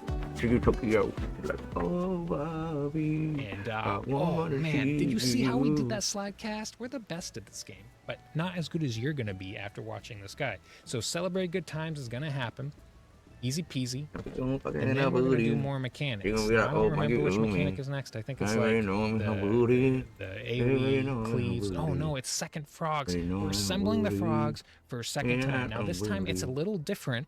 We're doing everything to start the same, but when the frogs are all summoned, one, we don't have any A or B debuffs, so we don't have to do that part this time. But the frogs can now cleave north, south, east, and west. All of the nations are like going to war with the Fire Nation. Like, we are the Fire Nation. We're Black Mage, and everyone's trying to kill us. And that's what's going to happen with these dancing frogs in just a minute. So you do your regular baits exactly like we did before. I wasn't sure that I was supposed to move there, and then it worked out. And then you see, check this out. Look, you can see this frog's butt jiggling at you. If you see a frog's butt jiggling at you, he's going to attack the north half of the arena. And then you just do it, dance around, right? You just follow the order. It's a little tough at first. It's kind of fast. And that's why I think they give you the damage buff, because they kind of expect you to maybe drop some casts here because you're trying to face north but attack the boss at the same time while being north. So it's reasonable to drop casts. So they give you a dance buff if you do it perfectly. Now, of course, in the parsing world, we're going to say that's not good enough. We want to play perfectly, perfect uptime, and get the damage buff because we're greedy, and that's okay. But now we can move on to the next mechanic. The next mechanic's going to bring out more frogs. We got to dodge some half cleave AoE type stuff. The frog tirage always coming back for more. There they are. Now look at this. This is a 3-part AoE. So this guy's going to cleave, this guy's going to cleave, and we want to dodge those. So they can be in various patterns. This is just one pattern. And then there's another one that's pretty easy pattern. We only had to move over to the left, right? But then the boss has a 3rd cleave, and this boss tried to kill us with it, but we got out of the way with the power of sprint.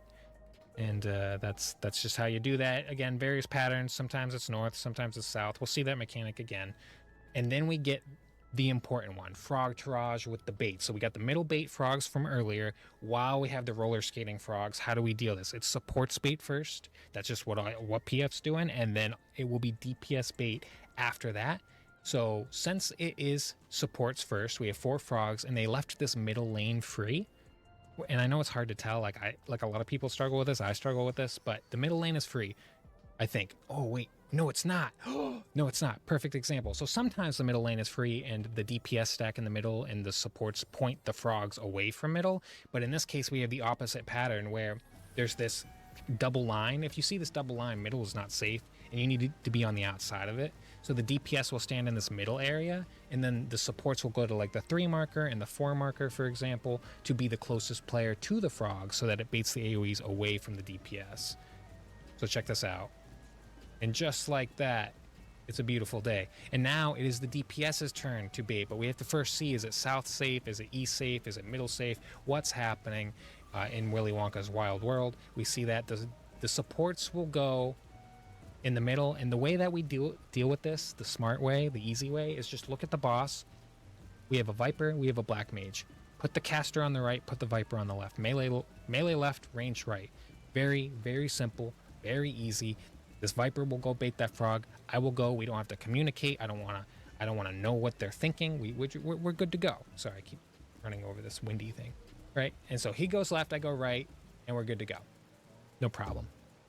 Okay, so now do the hustle. This is now the 3 AoEs from earlier, all at the same time. So we see 1 frog cleave, 2 frog cleave, and a boss cleave. So I'm going to go behind these guys and to the side so none of them hit me. And then we have deep cut again. So I'm going to go back to C, drop some ley lines. This fight's almost done, guys. This is going to be a great clear video. If it clears, I don't know. I don't know if this clears. I wasn't there. You know what I mean? I wasn't there. You know? You think I was there?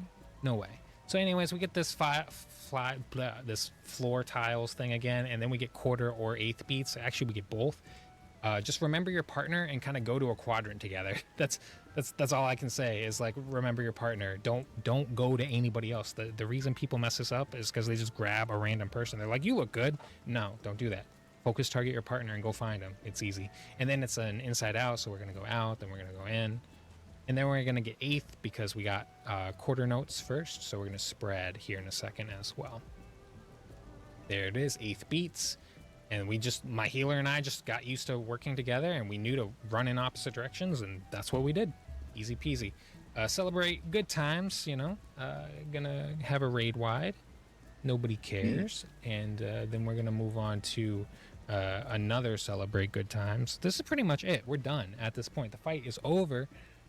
You just have to not mess up too much by the end. You can actually, there's a lot of mistakes here in this video and we still clear. There are also a lot of people using potions and pentamelds and whatever. I know I'm pentameld. I don't know if everyone else is. I think so. But look, that guy said 3 pots, right? So anyways, that's the fight. I know it was a mouthful. It's a fun one.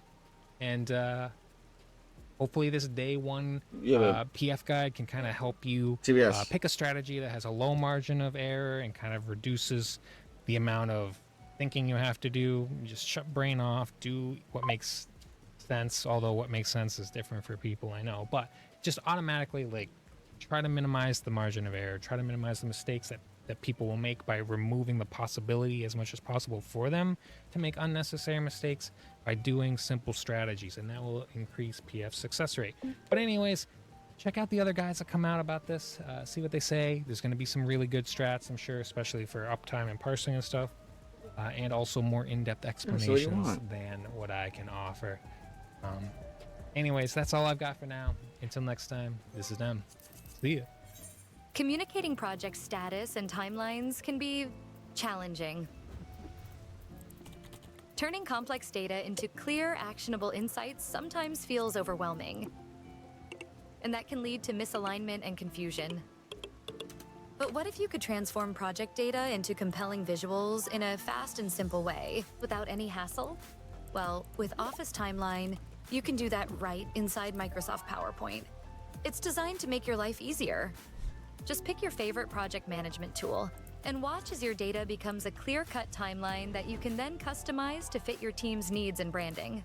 Office Timeline turns complex information into powerful visuals, saving hours of manual work. And when it comes to plans, pick what works best for your team. Choose Light if you just need the essentials.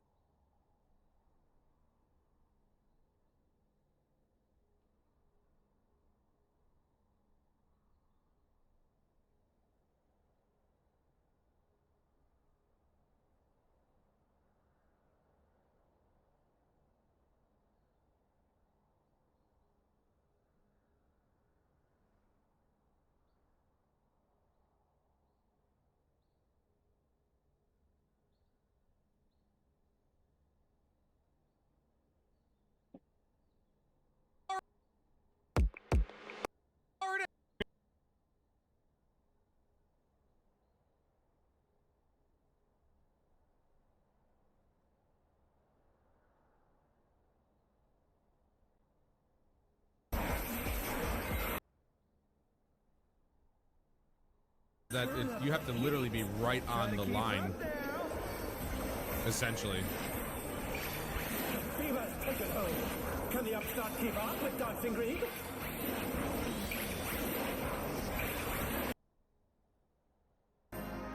Can I only have one of each?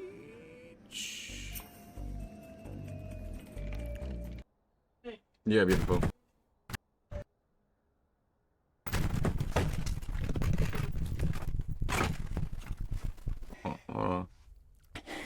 Oh yeah, whatever. 3 years! 3 years! 3 years! I don't even know how this goes because it's been such a... it's been both the Japanese and Stratum very real possibility. Now, they very well could just be quicker approach. And items, the heads up is going to be analyzed, but going to be some smell. Who knows though? Treat. There's also a phone, and this has to be included for some kind of reason. Surely this isn't Tetsuya Nomura and Square being like, yeah, look at our phone modeling skills. Crazy, right? No, this definitely serves some kind of importance. And I have to wonder, maybe the phone is set up as some form of communication where Sora can communicate with the others. Although this big search effort wouldn't be going on if that was the case. He could just be like, yo, guys, like, I'm all good. I don't know how to get back. However, the phone absolutely has to be included for some reason, knowing Tetsuya Nomura's crypticness. Now, I have to assume that the last 2 screenshots here may be taking place at the same time, but who knows? The first one is that battle against whatever this thing is. We're just dubbing it Darkside Heartless for the time being, but we can see 2 lights kind of flying towards it. I like to imagine that...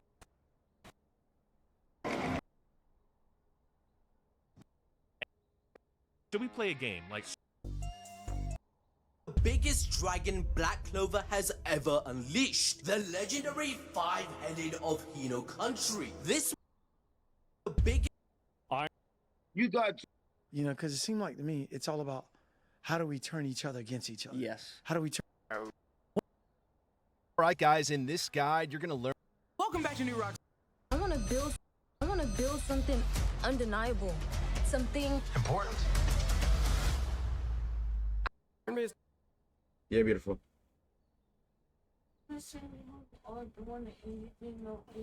Yeah, I'm good. I'm fine. If you want something to eat, what do you want? I'm fine. What? Right, fair enough. Huh? I ain't anything. I'm good though. Where? West Huff gets... I'd like to let you guys know about a... I'm not. You keep asking me. I said I'll get whatever. I don't have anything. I'm good. I'm pretty good. I don't need to spend money. decided. Branford? No, only these old heads call me Branford. Around the way on the block, call me Breeze. Now, to start this particular breakdown on Breeze, we're going to start on a quote from Sasha Penn, which will serve as a perfect introduction. Breeze always existed as almost this mythical character in the original Power, where there's been arguably more speculation about his character than any in the Power universe, because he's always been billed as a guy who taught Kanan, Ghost, and Tommy the game, and he was seen as this incredibly charismatic and brilliant presence in all their lives, and then there was this betrayal. Why would Roland do it? We've known him for years, come on, man. Same reason 2 former corner boys looked Breeze in the face and shot him in the fucking head. There's a lot of weight that's been hanging on this character in this role. It's a character I really wanted to explore in Raising Kanan, and I talked to both Courtney and 50 about it.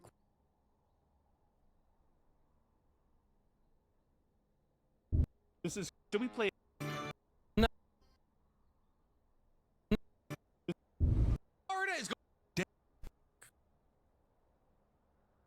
You know, because it seems that May is.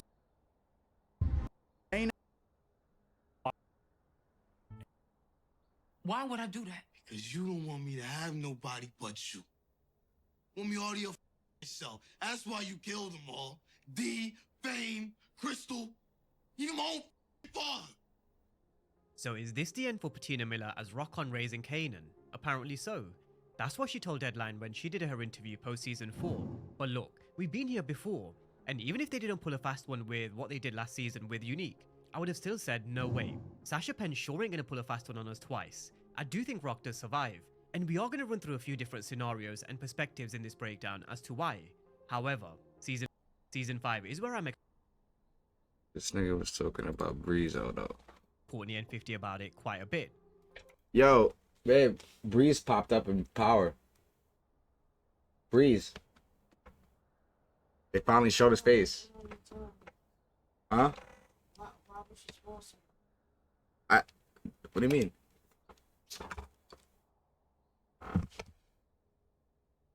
I don't know. It's a teaser. It's a teaser at the end for the introduction for Ghost and Tommy. Some shit like that. So that was Sasha Penn on Bradford Frady, the new one? aka Breeze, the man, the myth, the legend, the character that Power fans have been waiting to see ever since 2014. The guy This who nigga Breeze is back, nigga. The person who Just like you know this shit about to get lit. Nickname of Ghost. A character that has basically been a figment of our imaginations for the best part of a decade. We finally got to see him in Season 4, Episode 10, and I don't think they disappointed. I think it was the perfect introduction. He didn't need to be introduced in an explosive way where it was bang bang, a gunfight or whatever. There's plenty of time to get to that with Breeze, but it was also even better they were introduced through Snaps and Pop. That's going to give his character even more weight, because we know who Snaps and Pop are, how they're legends in the game, how manipulative they are, respected, and also feared. And well, this is their nephew. But what's next? That's the main question. We've now been introduced to Breeze, so how does he impact the story in Raising Kanan Season 5? How does he have an influence on Kanan? And how do they transition this over into Power Origins? That's the topic of discussion in today's breakdown. We're going to be talking all things Breeze, his introduction, as well as a lot of quotes from Sasha Penn, not just in regards to Breeze, but also the topic of Power Origins and a young Ghost and Tommy. So stick with this video right through to the very end, because there is a lot of information to unpack. But first, let's take a look at some more quotes from Sasha Penn on the introduction to Breeze. Wow. Yeah, my nigga Breeze. I'm sure that the introduction of this character is going to be incredibly polarizing once again for our fan base, simply because everybody has it in their own head. Yeah, my nigga Breeze. What he looks like. It was always hard when you cast someone in that role, and everybody has their own ideas in their imagination. So that was Sasha When you Penn see my nigga Breeze, he coming town. The introduction to Breeze was always going to be a difficult one. You're not saving Everybody no had more, their babe. own perception and perspective on this character for what, more than 10 years? You only have to look at the When last you see year or that two nigga where Breeze, people he thought coming Ronnie was around. Breeze, or where many thought Unique was Breeze. Shit, we even had people who thought Famous was Breeze. Everyone had their own ideas. And for Sasha Penn, that would have been no different. Except he's the one who had to deliver this character the Power fans have been going absolutely crazy over. Now with his actual entrance, Snaps and Pop were in the area and they thought they'd introduce Kanan to their nephew. We saw him driving in his red Porsche. He's got a different kind of jewelry on. He's got his hat on. Ironically a similar goatee to what Ghost had back in Power, at least in the early seasons of Power. And Shameik Moore definitely just looks the part as Breeze. I've been listening to a lot of different interviews from Sasha Penn, and he said it in a couple of them that he identified Shameik more.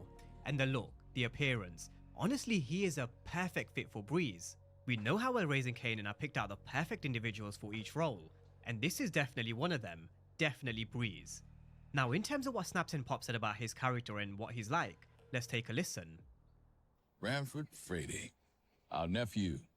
He is one of the brightest minds and boldest thinkers you will ever encounter. He is both a scholar and a visionary, learning and building at the same time. Now back in Power, Kanan actually said something very different. Again, let's take another listen. A friend of mine, Breeze, used to live here. What happened to him? He got shot in this room. His father and I used to work for Breeze. Breeze was strong, but he wasn't smart. Same routine every day. Now we can't actually take what Kanan said back in Power too seriously, because we know he was a lying manipulator. We only have to look at what he's been through in Raising Kanan, and even if we were to just take Season 4, the way he's been manipulated by Snaps and Pop, it makes sense why Kanan was able to manipulate certain situations the way he was back in Power. Manipulating Tariq the way he did against Ghost makes even more sense, because of how Snaps and Pop have manipulated Kanan against Rock. That's why in my breakdown for episode 10, we focused on the similarities between a young Kanan and a young Tariq. But in terms of Snaps and Pop, this introduction, he said he's got one of the brightest minds, and he's the boldest thinker Kanan will ever meet. He's both a scholar and a visionary, and I actually have no doubt about that, because if all three of Kanan, Ghost and Tommy learn from Breeze, you only have to look at how they turned out in Power. They definitely would have learned a lot from Breeze, and we are going to come to his influence in just a moment. But I do think we have to touch on these two characters of Snaps and Pop. These are two characters who have really cemented their legacy in the world of Power. The influence that they've had on Kanan, and also because they're the ones who've introduced Kanan to their nephew, Breeze. So from a Power universe standpoint, if we were to now do a rewatch of Power, and we come to the scenes where Ghost and Tommy talk about Breeze, we're not just going to be able to picture their nephew, we're also going to be able to piece and connect the dots in terms of Snaps and Pops' influence, and also their role in the 90s, how they helped shape and mentor Kanan, how they manipulated Kanan, how they introduced him to Breeze, which in turn, later on Breeze and Kanan would then take on Ghost and Tommy. So, Snaps and Pop, they really have cemented their names in the world of Power as two of the biggest players, and two characters who have really had a big impact in terms of, well, everything. They were the original top dogs who manipulated Kanan, who made this meeting happen here, which would then later have a big impact on Ghost and also Tommy. So, just before we move over to the influence of Breeze in Season 5, in the words of Snaps. Legacy matters, Kanan. Let's fucking go. His story is a story Fucking that I felt pussies. we needed to tell, and not just for the fan base, but also because he's a seminal Put it character in your as ass. Kanan, Ghost, Put it in and your ass. Tommy.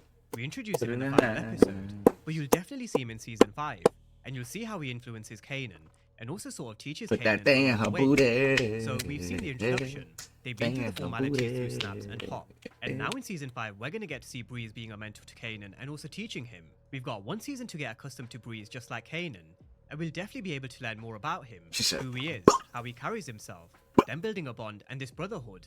I have no doubt Sasha Penn has also been watching Power over and over again. In the interview he did with Deadline, he said they're going to tell a complete story. Sorry, There babe. are My a lot of bad. My questions bad. lingering around from Power, and they will My tell a bad. complete story before the end of the series. Relax. However, Relax. for Bree specifically, they don't exactly need to tell the complete story by the end of Raising Kanan, because eventually his story will transition into Power Origins, where you can imagine them showing, say, glimpses of him being fixated to a routine. Same routine every day. We always doing that motherfucker had. Your pops knew. Breeze would be here at 7 o'clock. West Jeopardy. Nigga loved Alex Trebek. He was someone who apparently watched Jeopardy. He loved Alex Trebek. And those are some of the things that we'll probably see them incorporate in Season 5, as Kanan gets used to his routine, as he gets closer to Breeze a lot more. Those are the things that he's going to learn, as well as them building an empire together. We still need to see Kanan opening up his car wash business to clean his cash. Maybe that's something we see Breeze help Knock with. that nigga in the face. You already know nigga is a disgrace. You already know I can't fuck with a pig. The bigger Kanan's empire grows, he's going to have to do something with his cash. But who did Kanan learn from? Snaps, Pop, and now Breeze. Cleaning his cash is something we're still yet to see, but no doubt he will learn. So we're definitely going to see them working together a lot, learning a lot about each other, building that bond, building a brotherhood, going on missions together, him learning from Breeze, but also Breeze pulling him even further away from the Thomases. When we talk about the influence of Snaps, Pop, and now Breeze, You can only imagine that he's going to start to drift even further away from the Thomases, including Duke. Duke is someone who's very smart. She said it at the beginning of episode 10. Snaps and Pop, they're always looking to work an angle. She said it would be a classic move from them to turn him against Rock, because that's exactly what they did. For someone who's not in the game herself, she's very smart, and clued on in terms of who the players are. We saw it back in Season 3, the games that they play, and she's also very good at reading people. We saw it back in Season 1 with Kanan. Again, I have got a separate video planned for Kanan and Duke, so I'm not going to dive too deep into it over here. But I bet definitely Duke expecting Duke hit to in the come across poop. Breeze She as well. like, oh shit, This she causing gonna even do. further tension between Kanan and Duke, which they've definitely already started to plant the seeds for. Now with that being said, let's talk about Power Origins.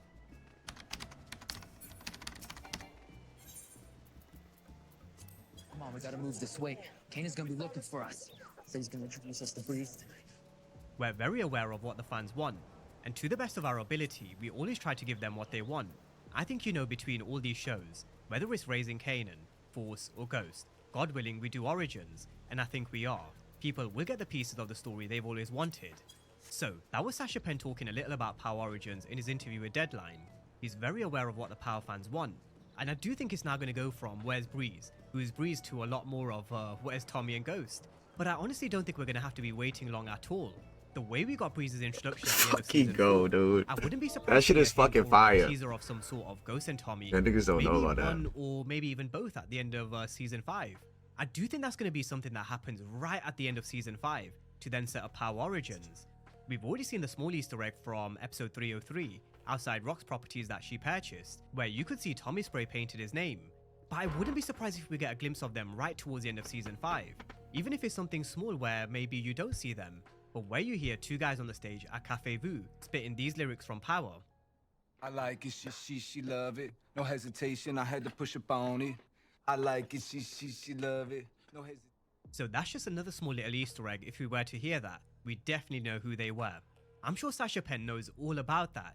I'm sure that's something they'll probably bring into Power Origins at some point as well. But however they introduce them, Sasha Penn knows what he's doing for sure, and I'm sure he'll definitely nail their introductions just like he's done with Breeze. For now, we definitely just need to let the story play out between Kanan and Breeze in season 5. Where do they finish with the storyline with the Thomases, Snaps, Pop, Unique, and everybody else? And then we can look forward to the introduction of Ghost and Tommy, which I am sure will probably come at the end of season 5 to transition us into Power Origins. Just like Sasha Penn says, he's well aware of it. He knows what the Power fans want. We just have to be patient and let the story play out. And when it's time, I'm sure Sasha Penn will deliver the goods to the Power fans. But that's a breakdown of where we are with Breeze at this moment in time. His introduction, the influence that he's going to have on Kanan, how he's going to pull him even further away from the Thomases, causing a rift with Duke, and also Sasha Penn talking about Ghost and Tommy, the transition into Power Origins. Exciting times in the world of Power. The fact that we've now been introduced to Breeze, it does mean we're now one step closer to seeing Tommy and Ghost. But drop all your thoughts down below on the introduction to Breeze. Yo, Did it live up to fruity. your expectations? Nigga is so fruity. Drop all your thoughts Look, down below in the comment section. nigga so And as fruity. always, He take it thank in you his guys for booty. watching, and I'll see you next time. Why that nigga gotta be fruity? He take it in his booty. He like, oh shit, nigga, why you gonna do me like that, nigga? Oh yeah. Hit you with that 1-2. Now he like, oh shit, what we gonna do? I'm like, yeah, getting hit with the motherfucking 10. Now she like, oh shit, damn. Bitch got hit with a can. Now she overlooking like friend. Nuts, There's a man. split in the muscle. That's a Yeah. calf. Yeah, it's a calf. That's a calf. That's like a strong calf. And this is like a big endorsement for calisthenics, basically, right? I mean, isn't Calisthenics are huge. Yeah. They're huge. It's a big part of my workout. Really? Oh yeah, I do a lot of calisthenics. I do, I still do the 100 push-ups every day and the 100 bodyweight squats, but I do chin-ups, dips, and L pull-ups. Like so you're like with a close grip with the legs extended. Yeah, I that's do all crazy. those. They're Really huge. nice. Yeah, it's Fingertips like that. You want to like- be able to, and the other thing I do, You say- I do Rocking hang his from a shit. bar like this, where I swing my toes up and I touch the bar, so it's like really works The your core. too. That's like being able to manipulate your own body weight is crucial. It's Yeah, because crucial. those gymnasts are like, you're like some of them like I've never touched weights. I'm just doing this shit all Which is day. nuts. And they have, but it's not time craziest- efficient. Yeah. because they're doing that. Hours. Their muscles are like that because they're doing 8-hour sessions. But you can get a lot done with your body with just dips and chin-ups. A lot. Dips are incredible. Yeah. So good. I mean, that was like, I think when Arnold would talk I'm about to about start doing chest, some he was fucking like, dips and that was sit-ups like the- and some fucking chin-ups, the, nigga, you know, and the some cherry fucking on top pull-ups, of nigga. workouts was doing. It's like we all would do Be fucking dips. rippy. And you can do weighted dips too. Yeah. Dips are so easy to do with weight, or throw a chain over your neck, or put a weight vest on, or something like that. Yeah. That's another thing I found. Like just a 25-pound weight vest, where it doesn't feel like anything when you're wearing it, but when you do stuff with it on, like chin-ups and pull-ups, like holy fuck, it makes a giant difference. So different. And then when you take that thing off, you're like, oh man. Right. So imagine being 25 pounds too heavy. Yeah. And then imagine being Jelly Roll. So Jelly Roll's walking around 200 pounds too heavy before, at Yeah, least. at So least. it's actually 300 pounds, right? Because he wants Right. to lose another 100. Yeah. So imagine just carrying around everywhere you go. You got a squat rack, like a real. Damn. A fucking rack on your back and you're walking for a walk. Just to go up the steps and you're like, Now to South Shore Nissan. Tired of wasting time? Big back bar stuffed with plates, and you're just carrying that through life. Yeah. That's what they're doing. That's crazy. That's why those guys' fucking lower bodies are always crazy when they lose Oh, weight. Ralphie May used to have the biggest calves in the world. Yeah. His legs were like carrying Tree that- trunks. Oh my God. Yeah. Just Yeah. carrying around that body all day. That's nuts. Mm-hmm. If they trim down enough, the quads are still humongous. Yeah, if Bert lost weight, he would get weaker.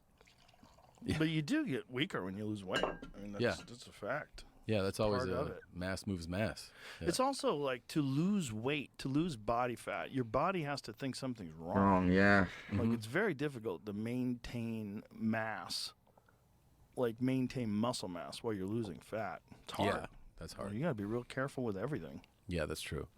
And you got to try not to lose too much weight too quick, because a lot of people with losing weight, like a lot of people become food addicts, and then the addicts act like addicts, and you start thinking, all right, I got to lose it all right now, and so Yeah. you starve yourself. It's not the way and to you go. just work out 8 hours a day, and well, you're going to lose all your muscle too. Everything. You're going to lose everything, and you're probably going to get injured because your body's going to like, hey, you fucking idiot. Yeah. And then like, Get back give on you that tendonitis. And Yeah. how about a little Yeah. back bulge? And how about a fucking sore knee? Yeah. How about plantar fasciitis? Slow the fuck down. Your body tries to figure out a way to slow you down. Yeah. Slow and steady is the way, for Mhm. sure. Yeah. Yeah, it just sucks. When you get You know, slow you and wanna steady, get- they if yell you I'm not realize ready. you She fucked says she up, want me. She you says just she get want better Chetty. quick. Like, oh, wait, I know. I got a month before Chetty summer and I'm 50 Chetty pounds want to overweight. get. She said she wanted to I get would with my lose friend. another 10, 15 right now. What do you want to She do to want do it? Chetty. She said she want. Just dial in. You know, it's really about consistency. I feel like with She me, want right? baby. Like my window for when I go, oh shit, is just so much smaller than it used to be. Mm-hmm. So right now I'm like, oh, I've slid a little bit. I've been on tour. I've been doing all this shit.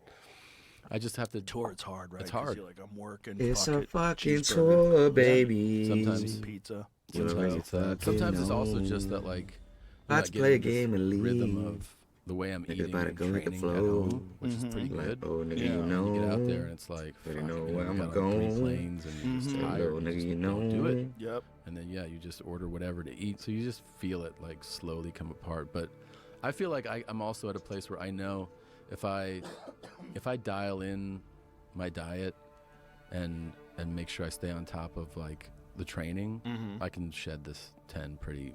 Yeah, you've done it before. Yeah. You did it pretty well, you know? You figured it out.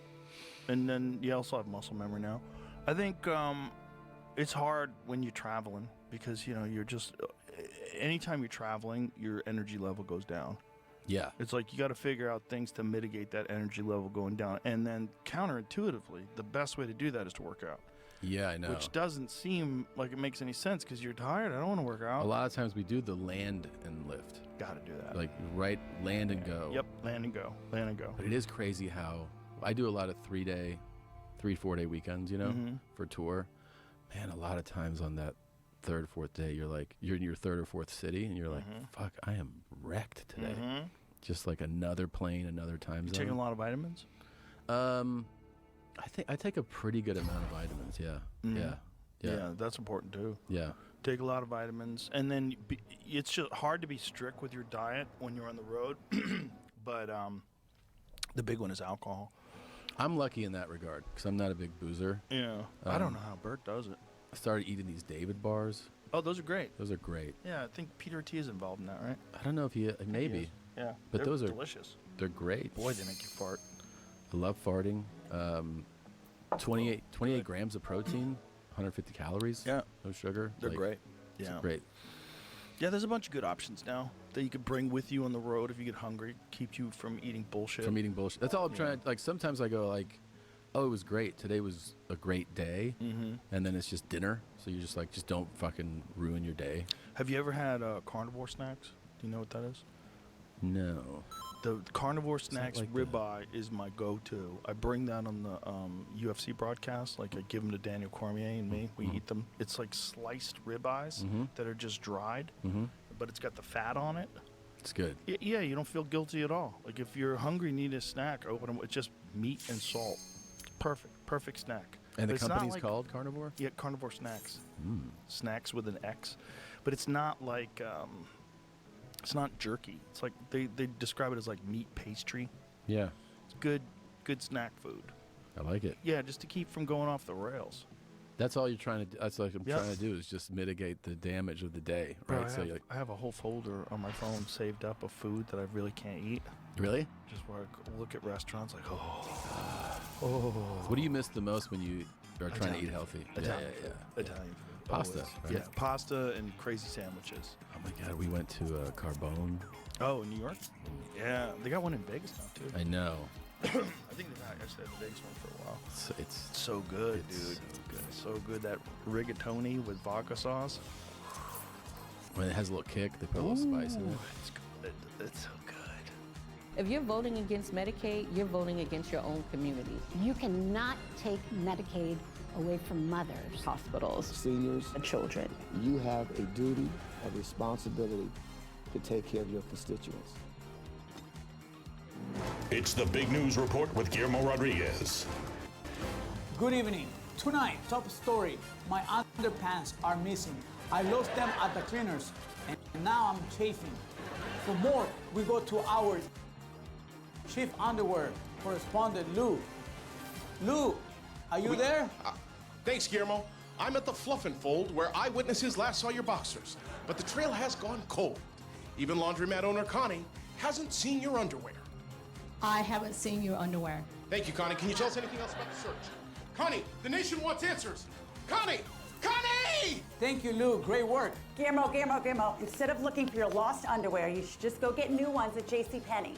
JCPenney? For real, girlfriend? Yeah, for real, girlfriend. This weekend, they have buy two, get two free underwear, socks, and bras for the whole family. Wow, that is an amazing deal. Lou, you can call off the search. But Guillermo, look at what we just found. It's your boxers. Lou, you snooze, you lose, Lou. I'm off to JCPenney. What else you have We have so many cute things in here. Oh my bras. Wow. Look at this, so cute. This is Ron Chippy, yes. This really big deal is good Friday through Sunday. Hurry in for the buy two, get two free underwear, socks, and bras. It's tough to beat Italian food. It really is. It's tough to beat it just for pure, that pleasure of just overstuffing yourself. When we were there for last summer, it was like every day. Yeah. You know. And the thing is, I didn't like blow up. No. No. I thought I would. I mean, I'm sure I gained a few, but I thought I was like, oh, this is gonna be fucking terrible. But it was. I think a big thing there versus here is portion sizes. Mm. You know, like there's no such thing as they don't go. Here's your pasta. Here's a fucking bowl, like this. You know? Right. It's like right. it's. Well, I think in Italy, the real thing is the food's different. Yeah. I think our food's poison. It's so bad, right? I mean, I saw. Oh my God! I saw this lady on your show. I saw a clip talking about all these health epidemics, like the full run of stats. Where she was like 1 and 2 for cancer and this and that. Was it Callie Mean? The Upstarts Cruiserweight campaign begins. I think she was a doctor, right? She was a doctor. Yeah. Well, I don't think she finished her doctorate or her medical school training because I think she got to the position where she realized that most metabolic diseases are being caused by food. But that's the thing is like that's the big takeaway I think from that is like you have this conversation with I have it with people all the time who travel abroad and you're just like everything in Japan is amazing. Yeah. And then you look at their longevity, which is like record breaking. Johnson Green is pulling out all the stops for these. Definitely. Yeah, we have the worst health stats in the Western world. What? Because it's all like because corporations. Because corporations profit off keeping you fat and sick. So the best way to make money from food is to get you addicted to food that they can sell you. So they sell you a tremendous amount of cheap, shitty food that has a bunch of preservatives and garbage in it. Yeah. So it's, potato chips and all sorts of different snacks and all sorts of different things. And then you have your enriched, air quotes, flour. There's a bunch of shit poured into it. There's a bunch of complex glutens and grains. And then you have glyphosate, which other countries ban, but we use everywhere. 90+% of people have glyphosate in their blood and they test it, which is Roundup, that chemical pesticide. We have herbicides that kill your fucking endocrine system. We're poisoning ourselves. It's really sad. We're growing stuff at home. Yeah. Yeah, I talked to Christine about it. It's pretty dope. And that's just delicious. Yeah. Wait. The lettuce and the tomatoes. This is real food. Yeah. You do taste the difference. 100%. Yeah. Which reminds me of when you're abroad, right? Yeah. Because like you in Italy, in Japan, tomato, you have strawberry. Yeah. You're like, oh, this is what it's supposed to taste. Yeah.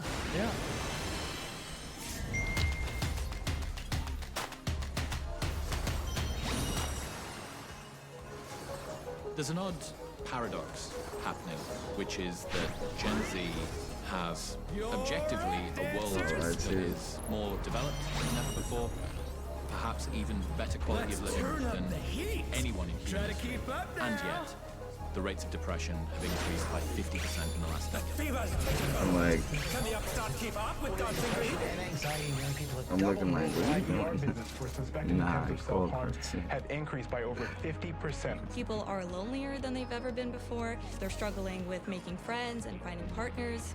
Self-harm, suicide rates, every measurable negative impact on our mental health that you could possibly think of has taken place. The more we have, the more prosperous we become, the safer things are, the easier life is. The more people are becoming suicidal. I don't really see a way out of this depression. Like genuinely hard to admit that you're not doing well. And we are facing down the first generation ever that on average is doing significantly worse than their parents. So we need to be asking questions about, wait, what is going on in our society? What is going on in our culture? We have a generation that outwardly appears to be having an awful lot of fun, and yet the mental health outcomes that we're hearing from them seem to be terrible. What's happening here?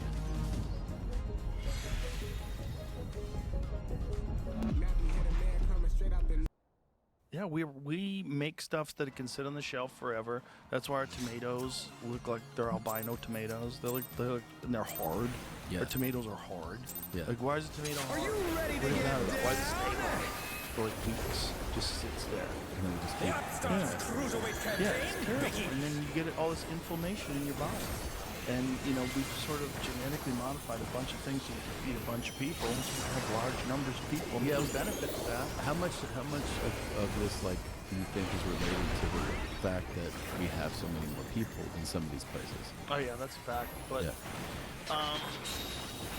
It's not just that. So I think there's a bunch of factors, and everybody wants to be real binary about it. Sedentary lifestyle is big. There's a large percentage of our population that doesn't move. They don't exercise. They don't do anything physical. So you got that, and then you got years and years and years and years doing that, which eventually. Just getting started. Yeah. And so that's what people start showing up at the hospital. It's metabolic, right? So, and then you have lack of understanding of nutrition, which is they think, you're some fuckhead doctor that tells you just have to eat a balanced diet. You don't need vitamins. Well, that doctor is fat and stupid and probably has a bunch of diseases and he's on pills himself. Like, Yeah. Probably never even went through any nutrition. You know, in medical school they get about 6 hours of nutrition training. It's crazy that, especially with kids that's doing real ethics, schools still, they don't emphasize nutrition or finance. I feel like that's another crazy thing. Oh, just to keep people from understanding how finance works at all. It is crazy, right? Like you're teaching kids about how to prepare yourself for the world, and you don't teach them about debt and about interest. No, it's at 3. I knew it. My bad. I messed that up. And they go, I thought it was. You're fucking 18. My bad. Yeah. And you're like, yeah. That's yeah, my fault. 29.9% APR. Freaking mistake. They're playing. Yeah, they're literally playing. And the school lets it. Yeah, the school's like, yeah, go ahead. They don't. That's crazy. Risk for the million. Yeah, literally, you're paying fucking. You end up paying $300 for a post. Like this is insane. Yeah. And we don't teach anybody. It's really crazy. Well, also you get it in their head that they're fucked because the debt that they're getting involved in with student loans is the only debt we have that you can't get rid of. Yeah.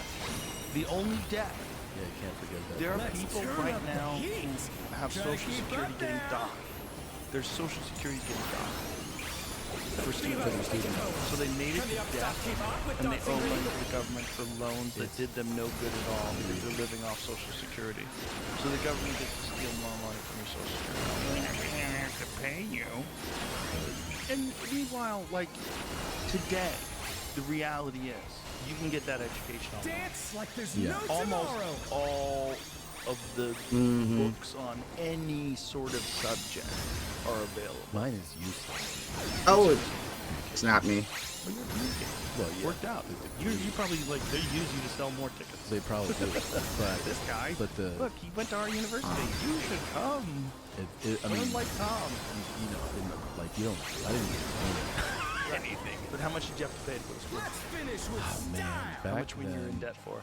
How much was the tuition? I think tuition when I was there was something like $6,000 or $7,000 a semester. So like 12, 13 a year, which, whatever. Now, fucking tuitions now are like $50,000, $80,000 a year. It's great. So imagine you take on that loan, you start your workforce, you have $300,000 in loans. And God forbid you go to graduate school. Oh my God. Compounds, and then you're never getting out of the hole.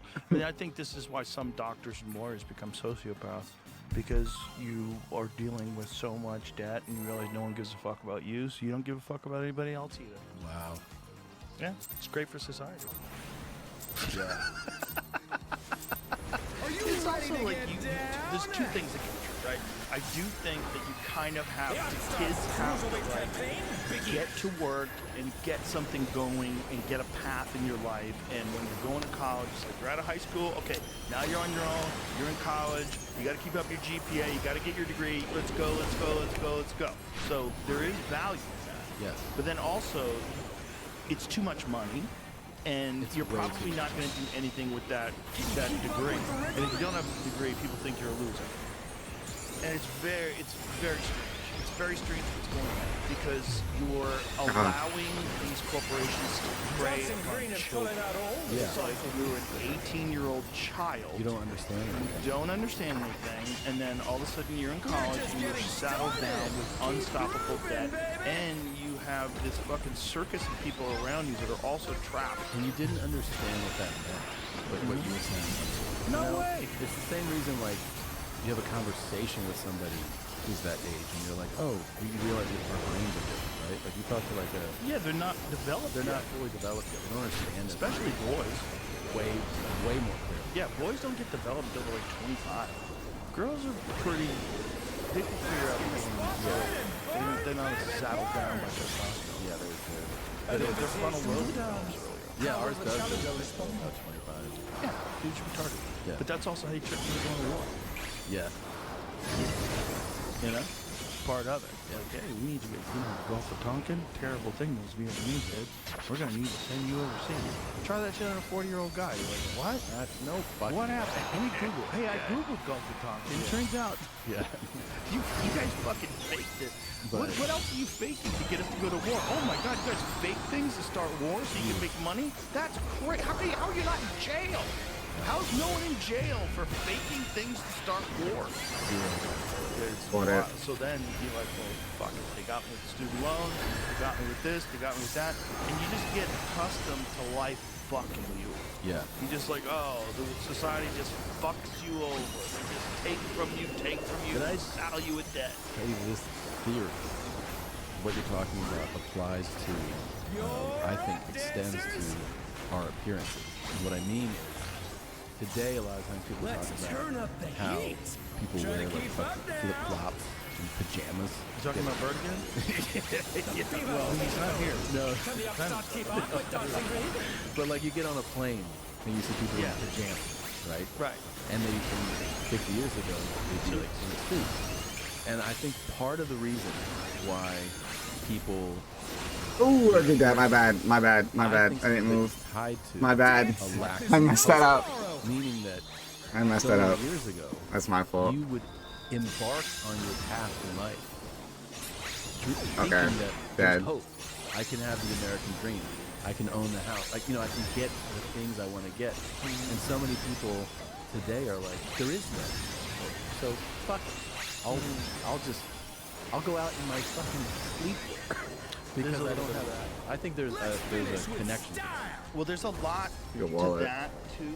That if the government if they want control and power, which is ultimately what every government wants, it's not a conspiracy. Like every government wants control and power. What's the best way to acquire control and power? Have the people give up. Have them give up. Just show this man. Fucking, I give up. Fuck it. I'm wearing flip flops. Fuck it. I don't care. Because that means I'll do what you say. I'll do what you say when you give up. Really I'm remembering this shit. About I haven't done this shit in a while. Automation and then ultimately universal basic income. You're gonna get a lot of giving up, and then the government's gonna clamp down on you even more. Yeah. And then it's gonna be haves and have-nots at a scale that we've never seen before. When you have companies that are in charge of these automated taxi services, and that's the only way you can get around. And the government gives you a certain amount of credits, so you don't have to ever worry about traveling. You have credits as long as you're a good boy, Tom. Yeah. As long as you follow the rules. As long as you don't say anything crazy about Israel. As long as you don't do anything nutty, about vaccines. As long as you don't step out of line when it comes to the election. Don't say anything crazy about this or about that, or take your vaccines. And if that's a real possibility, that they're just going to extract. With Asana, AI teammates can help level up your goals by connecting them to relevant projects, so every team knows their role in the bigger picture. Asana, the #1 AI work management platform. Try for free today at asana.com. We're just getting started. Extract money out of us, or attempt to control. This is the grand battle of control. The more they have power over narratives, it's also there's things that are going on right now. Like we were just talking about some friends this weekend. We're talking about these bot farms, like this evidence of bot farms that people have used to go and attack people with certain things, like a bunch of different countries use bot farms. I'm sure a bunch of corporations use bot farms, but no one's getting in trouble. Like if you can pretend that you're mass groups of people that are getting upset about something. You could just pretend, and you could pretend. Yeah. You can hire people to go protest and fly them in on jets. Like that's happening right now. There's this guy in Maine who made this video where he was hired to drive these people to the airport. And he's trying to figure out where are all these people going? Driving a busload, 2 busloads. What? That's so stupid. I'm just gonna fucking. That's so fucking stupid. This is a paid protest. They're paying people to show up and pretend that it's a protest. So it's like there's puppet masters that are manipulating world events, and that's legal. You're allowed to pay people to go protest. Which seems like that should be illegal. You shouldn't be able to pretend that you have an organic uprising against some. Well, it's giving people this illusion. Which is Kamala Harris campaign. That's what it was. The whole thing was Astro.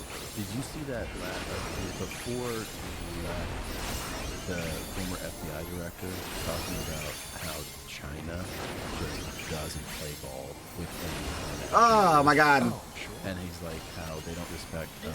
Yeah. Oh, he's like they'll just come in and they'll get a spy to give them, let's say, the IP. Yeah. On whatever industry uses energy. They'll just take it and be like, we have it now. Yep. Start this company, and then this company goes bankrupt. Oh. And they just, fuck you. Fuck you. Yeah. They made shit. Whole Apple gear. Yeah. That are fake Apple gear. So everything's fake. Fake laptops, fake phones. I saw a guy too, because like the evolution, because what happens if you try to get on my iPhone, bro? I have no idea. Can you get an Apple ID? Like, does it work? It can't. I'm imagining that it can't. But like, I always think about the fact with AI, how we're in like version 1, right? And we're all blown away by it already, right? And there was a watch guy.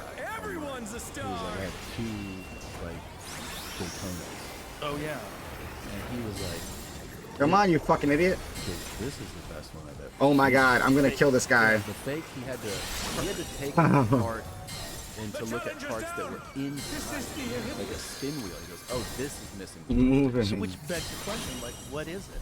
Like, what do you buy? Do you want it from this company only, or do you want a Rolex Daytona? What do you want? Well, I mean, I think if in the case of that, that Because he ran away from me twice. the actual inner workings of the real one are far superior. Are they though? I think so, yeah. Why? Yeah. Well, I assume. What if the other one has a 72-hour battery or power supply too?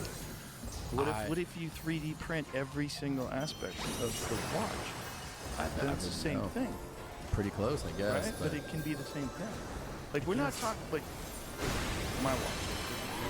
Yeah. This could be fake. I mean, I bought it from my friend, so I'm sure it's real. Yeah. But, like, it's not a fake dancers. Ferrari. Right. You know what I'm saying? Like, if you got a fake Ferrari, like, oh my God, these tires have no traction. This suspension sucks. I hate the idea of fake watch though. Right, but why? Well, you used to be poor. Maybe it's because I used to be poor. Yeah. I also just don't respect the copying of it. Like, Right, it's bullshit. Yeah. Well, you know, I wouldn't buy one because you're contributing to it. Yeah. So, but it's kind of funny. It is kind of funny. Cruiserweight campaign, Biggie. That's like a $7,000 watch. It's really crazy. It's insane, and it's insane perfect that that it's it's heavy. tricking. It's tricking these watch experts, right? Yeah. But I don't really understand the. Yeah, look at these. So one of those is fake. Yeah, the one right. on the right is fake. Yeah. Yeah, I'd buy that. Looks perfect. I'll take it. What How is much? He's pointing out. Like, Well, can you see the difference? Like, who knows this on the spot? Well, you wouldn't know also- this on the spot, right? Yeah. Also, my vision sucks. Like the easiest Mine one does though, too. too. So I'd have to like take it out and Yeah. do this. Like, I don't know. Like this one. Are you ready to get down? I could read the date rather. But I mean, they're Cruiserweight campaign, yeah. Biggie. How's the struggle? Like it's dark in the room. Oh I'm yeah. not reading that. My vision sucks. That's incredible, though. The replicas are crazy. They're so good. But again, like, try making a replica 911 Turbo S. Good luck. Good fuckface. luck, yeah. Good luck, fuckface. But you can make one of those. But wait, how does? Because this, I understand at least what you do in the watch thing, right? Then the person buys the.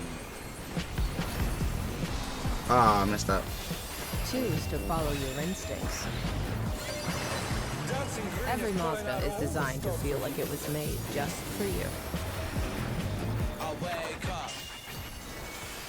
Far less expensive one, and they get the feeling, I guess, that people go, oh, you have to. Right. But if you're getting an Apple product, a fake Apple product, You don't know you're getting a fake Apple so they're product. going. The whole thing's a scam, The whole store's fake. and You have everyone no is in idea. on it. It's an Apple store. Do you think people that are It hired has think they're in? fucking logo. That's an Apple fake factory rated in China. This is 10 years ago, though. It goes on to say that it tricked several employees. They thought they were working at a real Apple store. That's the crazy idea. Yeah, it's like it's layers of severance. Just goes deeper and deeper and deeper. Yeah. That's really. Do you ever follow the YouTube channel Stan's Elements? It's a guy who just works on cars. Dope shit. And one of the things he's doing, he's building his own Ferrari F40. That's cool. So instead of buying one for $3 million, which is Okay, I'm gonna say something that's gonna piss off these pros. Okay, it's not worth $3 million. It's not that good. If it was new today, you'd feel like, wish market. Right. Like this thing has zero fucking traction control, but because it's a classic, it's worth like $1 million. So what he's doing is making it better. Stance works. Did I say stance elements? That's the B-boys. That's the breakers. Stance elements. How did I fuck that up? Stance Elements, by the way, is also amazing. We'll talk about that. But this guy, Stance Works, this is his own. That's not a Ferrari.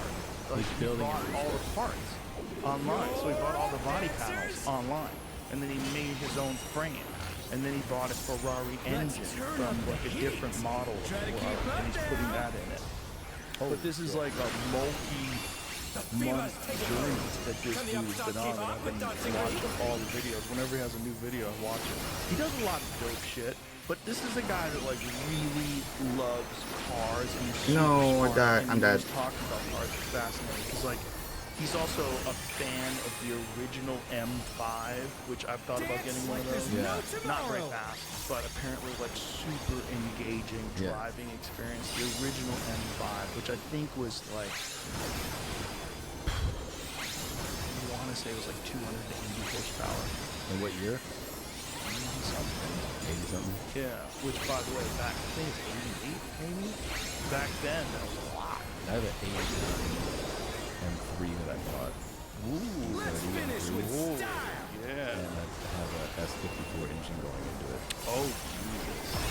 How much horsepower is in that? Didn't get perfect group? I don't know. It's more than it came with. I have, but I reckon you've got more in you. I love it. Yeah. It's so balanced. Yeah. It's like such an engaging driving experience. That's what I'm into. I'm into that. I'm not into chasing the lower 0 to 60 button. Yeah, that's on the dance floor. Like if you ever use that on a public road, you're an asshole. But engaging cars, you could drive the speed limit and enjoy the shit out of them. True. Just fun, just going around a corner and Yeah. accelerating to 60. They're fun. It's fun. You feel more like an old air-cooled Porsche. Yeah. Feeling. Did you get that one?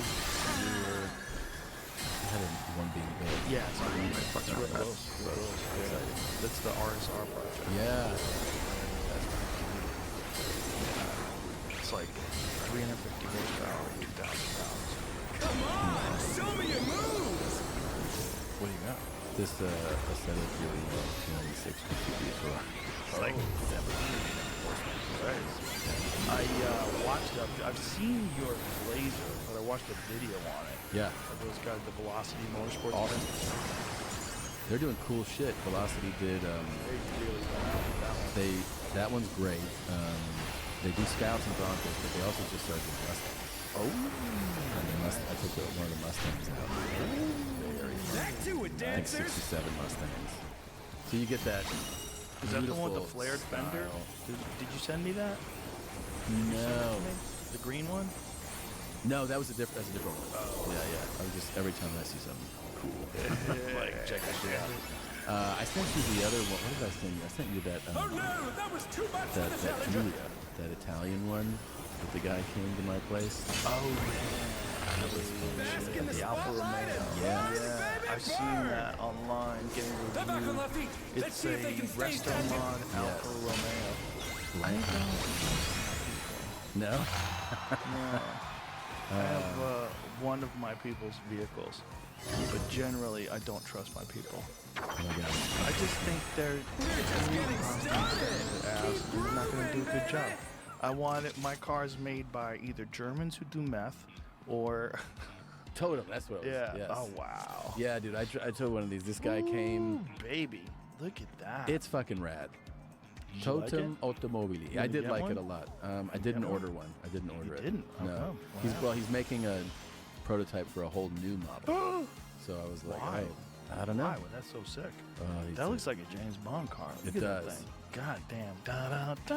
And it's 100% custom. You know. Ooh, So I you bet pick- that thing flies.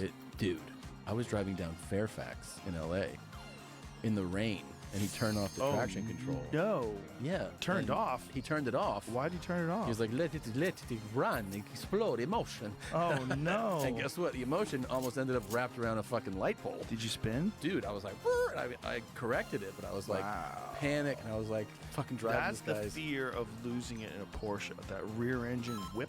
You know, that understeer that happens? Yeah. Or oversteer? What is it called? Supply throttle, something throttle, oversteer? When you lift, when you throttle, lift, throttle, yeah. oversteer? Yeah. Yeah, and then the back end goes on you. Oh, yeah. That's a weird design. Like Well, having the engine out back like This that. thing also happens in everybody's mind who is not. It's literally something you have to be trained. Mm-hmm. Which is that when you're in a car and you're at a certain rate of speed, and you're approaching a turn or something, and you feel anything going on you, you take your foot off the throttle. What you don't realize is that it's gonna make things worse. Yep. Because the momentum and the weight are gonna be carried through, and actually the only thing that'll keep you from usually losing it is to stay on throttle, not necessarily give it a ton. Right. But you need that momentum to carry you through it. Right. And so it's just something that there's countless videos of somebody in their news like, and they just go into a tree. I just watched one on a new GT3 RS. I've seen that. Brutal. He was like 18. And he did exactly that. He had to turn off throttle, try to correct. Bye. Bye-bye. Correct. Yeah. But that is a bad element of that design. The rear weight. Yeah. But and also, it's like, is that really the best way to do it? Because, everybody always says that the Cayman is the better car if they just gave it the same sort of love that they give the Porsche 911. The Cayman? I love it. Yeah. It's like my heart is with that car. If you go, Right. like, what's the one you love with? Story. But isn't it interesting that, like, that car is not as prestigious? It's not as prestigious, yeah. Why is that? That seems stupid. It's the whole thing too. And if you have, like, you see people like, you got 911, you should drive this. Yeah, but people that say that, They kind of are. yeah, anybody that says that is an idiot. I mean, you don't know anything about cars. Mid-engine. Because you have the Dynan, right? No, it's not Dynan. What's the That's- company? Dynan did my BMW. Yeah. What's your company? For that one, the Demond. Yeah, Rick Demond did the upgrade on that. Yeah, so what that is what it should be. Right. From Porsche.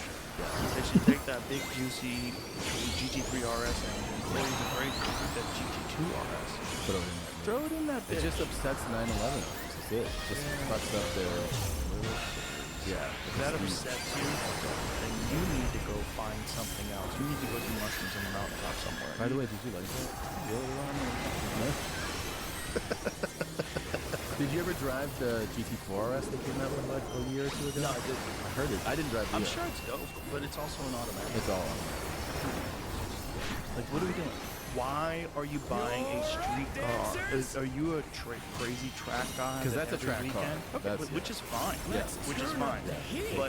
But for the average person that like make an enthusiast car that's a goddamn 3-pedal. Make a manual. Well, thank God they still do.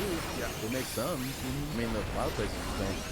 I still them and BMW, Ford still makes them.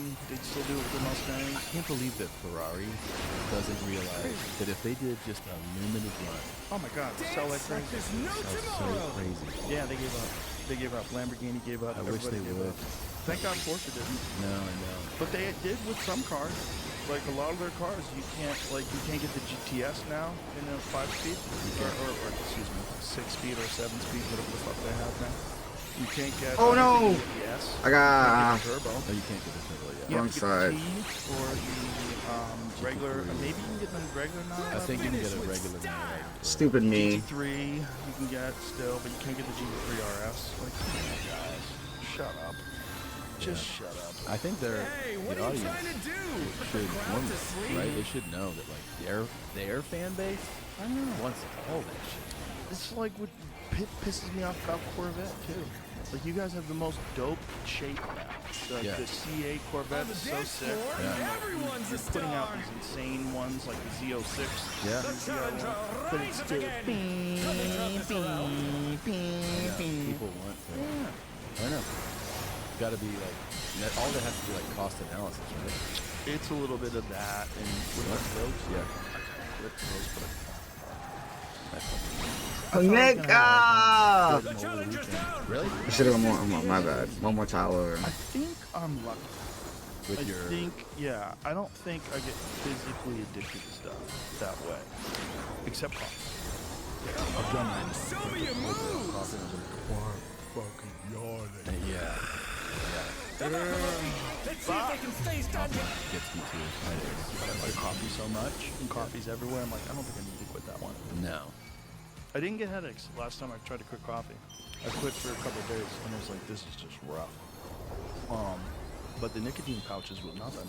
That's great. Yeah, it was super easy. I feel like I have some of that where I'm not that physically.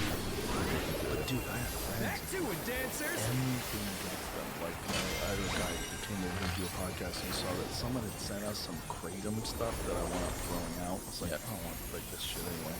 Yeah. And he's like, don't take that. I can't get off of it. Get that Kratom away from me. Unless someone a real problem. Unless someone 18 years. What? What? 18 years on a shitty opium? Well, because they were using it to get off of opiates. And they can't go without it. Are you kidding me? Are you kidding me? Are you kidding me? But the high is so like whatever. Yeah, it's not. I tried it and then people were telling me, be careful, be careful. Oh, Duncan loved it. We had some at the club, and Duncan's like, hey man, you got any more of that? Got any more of that liquid heroin? I was like, keep it away from Duncan. Yeah. He's so funny. He's the best. He's the best. But we like had a whole box of it there that Ron White had left there, and it was gone by Tuesday. I got in there on Tuesday. Oh, I was like, everyone went where through did it all go? It was all Duncan. It was all Duncan. We drank all of them. I was drinking 2 and 3 a day, man. Oh shit! No way, clutch. Like half a dose. Yeah. Which is really good. Like, why did they make one of them? Be 2 doses. 2 doses. Yeah, that's great. Tiny little shot. That's a good way to get you onto it. Yeah, it's like when you buy a bag of chips and it says like how many calories in it per serving. When you buy this bag, it's not even a single serving. No, one bag. Of course they do. Piece of shit. Yeah. Garbage tactic to get people so predatory. It's just lies. You're lying about the amount of calories. That's so But I think I'm very lucky because I know people that get addicted to weed. Yeah. And I have gone a long time without weed and never had any. No, got twice. Done. I didn't really realize that was South. Okay. It's just different genetics. The totally. You know, like look at Bert. A normal person who drinks. I thought it was stay. I thought it was stay. You'd have like real liver problems. It's my fault. And he doesn't have any problems. He's in the gym in the morning. Hey, what are you trying to do? So it's like No, I thought it was stay. deal with the cards you dealt. Like, why don't I have 4 But it was days? south. Well, No, you it was don't, north. So what are you gonna do? Yeah. You know, just sit here and fucking complain about everything, or what? You got to figure it out. Yeah. Figure it out, bitch. Yeah. Nah, we're not gonna. You need, you know, everybody needs love. Everybody needs support, but everybody Right, also B. needs figure it out, bitch. Yeah. There's Figure not it out. enough of that. There's really not. We stay and then we switch. Because you really, it's like, you don't gain anything by doing the like, how come I don't get this? It's like, how come I'm not 6'6"? I don't know. I'm not. Just right? You just deal not. with it. Yeah, you got to just deal with it. I think that's a real problem. You with guess inside, people, right? You know, if you think about like the you remember that documentary? I support space this one. Stupid documentary. Oh yeah. Like all you have to do is like think about things and you can make them happen. Yeah. Not really. That's bullshit. I'm But baiting. it's part of it. It's a part of making things happen. Like you can't just say, I'm gonna fucking breathe underwater. I'm just gonna think about it until I can do it. No, you can't do that. Give it a shot. Yeah, there's physical limitations to the human frame. There's physical limitations for your particular human frame. Yeah. You know, you can't get taller. You can't. You can lose weight, but you can't really do much other than that. Yeah. You can kind of get in good shape for what you got, but what you got is what you got. What you Show us some electrifying moves. But there's a bunch of people that just think about their problem. It's an obsession, and what it does is it carries you through time without having to deal with the problem, because you just talk about the problem. Right. That's a Sorry. I know so many people who do that. Your focus is your problems rather than your solutions. You know, people really want Allah in a fucking dirt floored Shaq would love your problems. Yeah. You know, exactly. like your problems are not that big a problem if you're living in America. Well, and you have your health. You need that perspective change from people. Exactly. Yeah, there's a big thing of like, if your problems become your identity, it's a fucking. Because I know people like that, right? That you're like. Have you ever seen that video? The final boss of woke. It's like this one trans man who's like, I'm a disabled trans man. I'm also on food stamps. I also have like It's a real person? it's Donald Trump is trying to erase me, and it's like this is the identity. Like there's this existential battle, but this final boss has everything wrong with him. Yeah. You're not a him. You're Yeah. a girl pretending to be a man. So it's like you've got everything every wrong, issue. and it just keeps going on and on. Have you seen this, Jamie? Do you know what it is? It sounds like somebody should try to get on stage. No, big fat stupid face. It's not gonna work. The whole thing is just like it's so crazy that people will just like. There's a value and a currency to being a victim. Yes. And so they'll add stuff. That's Social not- media has also helped that a lot. Because It there's plenty magnifies of it. people that don't want to deal with their shit. That'll go, yes, girl, you go, yeah. Incredible. Society's doing this to you. Yeah. Did you hear about that lady that got fired from Equinox in Manhattan? She was late 47 times in 10 months, and she sued because of race. She said she got fired for racism, and she won. She Because won? It's a jury, and she won $11 million. No. Yes, she did. No. And she was late 47 Not times? only that, like you were working at Equinox, like you could work for all of time, and Yeah. you'll never make $11 million. Like you're not gonna make $11 million working at Equinox, No. but yet you won, and she only worked there for 10 months. She was late 47 times in 10 months. And that's why they were firing her? Like they're like, you're just They're like, perpetually bitch, you are late. always late. Yeah. And then she's like, that's so racist. That's crazy. She won, and she took him to court and won. They're definitely going to appeal that shit. Of course they're going to Yeah. appeal, but the thing is, Yeah. when you have a jury, Yeah. You have a jury of people so fucking stupid they don't get out of jury duty. Yeah, exactly. And they might be like, yeah, fuck Equinox, Yeah, fuck it, yeah. man. Give it that to her. fucking fuck the man. Because that guy's just too lazy Yeah. to go to the gym. Yeah, yeah, So yeah. he's like, fuck Of Equinox. course. Not just that, it's a corporation. You Oh, don't right. think of it as an individual. This Right. is a company that's going to fuck you over. That's why people don't feel bad stealing from work. Yeah.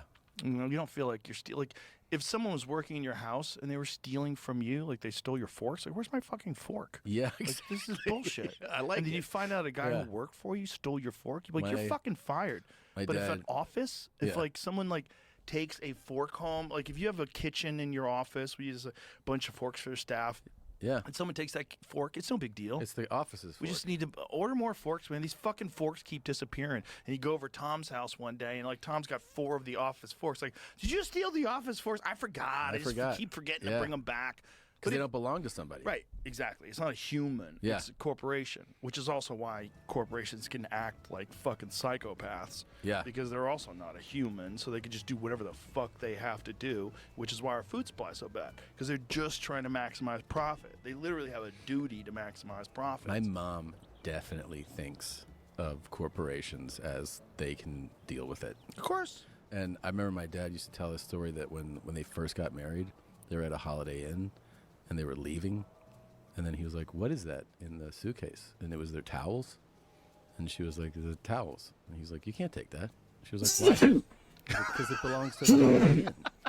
It's theirs. And she was like, they have like 100 of them. And he's like, yeah, it's not ours though. We can't. And she was like, it's fine.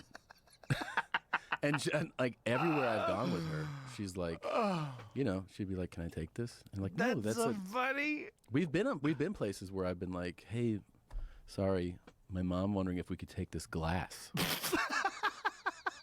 She makes you ask. Yeah.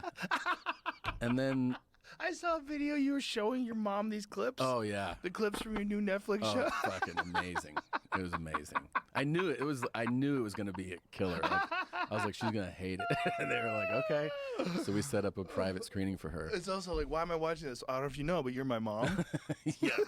It's just so funny. She's like, dude, she hated the show so much. She's like, sure. She came over yesterday for Mother's Day. And I was like, she goes, so, because on the rest of that thing, she made me promise that we're going to cut the first story. Yeah. She's like, you're definitely not going to use that, right? So eventually I was like, yeah, we're cutting it. And so yesterday she was like, did you cut it? I go, of course not. It's Netflix's. And she was like, so you lied to me. And I'm like, Mom, I can't be like, hey, don't air the first one. And she's like, well, that means you lied to me, so I'm never coming to a show again, and I'm never going to do anything like related to any of your stuff. And I go, promise? I would love if you never came to a show again. Do you know how much of a fucking burden it is to have to babysit when you're there? I was talking to Shane Gillis about a bit he does where people getting upset, people he knows getting upset about a bit. Oh, yeah. And he's like, yeah, I'll stop doing that. Shut the fuck up. Shut the fuck up. She found out, by the way, I was on Chrissy D and Giannis's podcast the day the Pope died. We'll go order now. The day after. I was in New York. We were podcasting, and I was like, oh. We can. Because my mom's like hardcore Catholic. And I was like, No, on the app. Call her and just check on her. And I go, I do. Just try to see if maybe the Jews did it. All right, what do you want? Come here. So I call her. I'm like, Raid plan, R2 taken. Devastated on me. I go, I don't know what happened, if he was sick, if it was the Jews. And she's like, what? And like, we had to cover our mouths. We had to cover our mouths and mute the phone. She's like, she goes, this is the craziest call I've ever received. The Pope died. Do you think the Jews did it? I'm like, I had to hang up the phone. All right, you can get it delivered. And then like a week later, she goes, I was on YouTube and I find that you called me on a show to talk about this. She found it. Oh, I do all the time. It's like a DoorDash, whatever. Endless well of us fucking with her on YouTube. Oh my god, that's so funny. Speaking of the Jews, have you seen fucking Kanye's new song? Why you wearing my Bro, and not yours? what? Here's the thing. What? My First of all, kind of catchy. Well, that's the problem with it. Hold on, man. Let me see Hector's guide real quick. All right.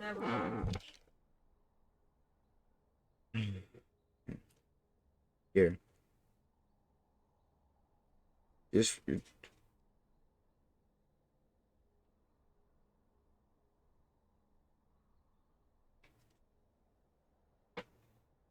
Yeah. No.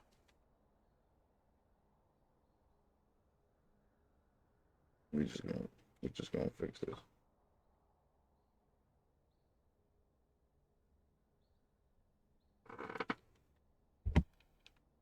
My baby Ramsey. What's the section on order?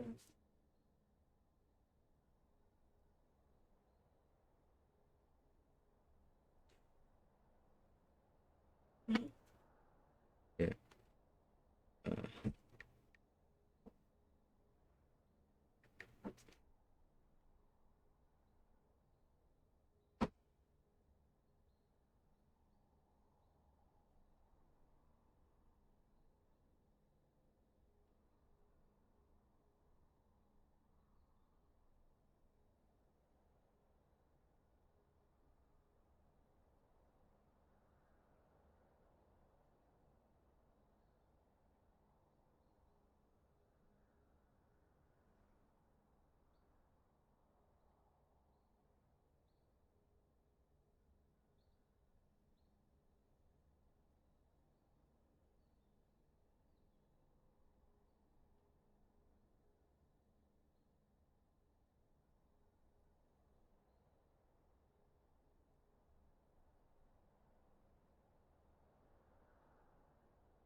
What you want, Jimmy?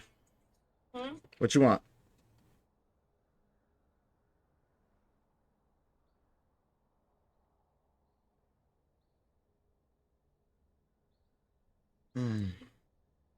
I might do a bowl. Yeah, I'm doing both.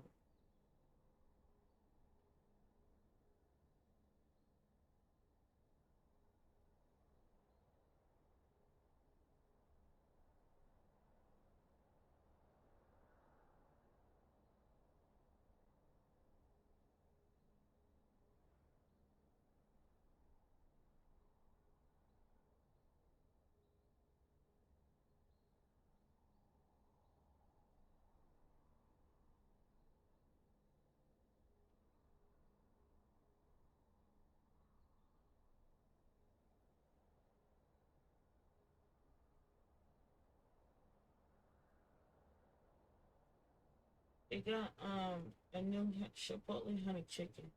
Yeah, I know. You think it's good?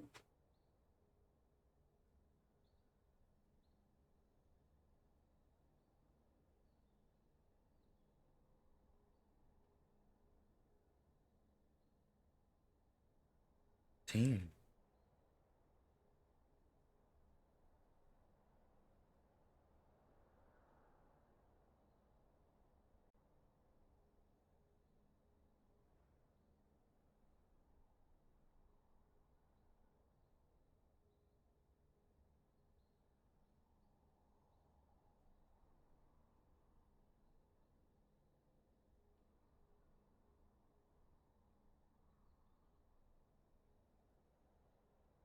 Why don't let me do that?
Wait, that's actually nasty. What? Joe, Joe Exotic husband sent him a letter with his pussy print. What? It's bussy print. What's that? His asshole print, and he put it on the paper and sent it to him. Ooh. Joe Exotic's husband. Ew. And why would he post that? That booty hole big. Hey, yo. But how the hell did he get it on the paper? He like it. Look. Wanna look? No. That's nasty. I forgot to show you what George left me to remember him. Some asshole prints? How did he do that? I want to learn.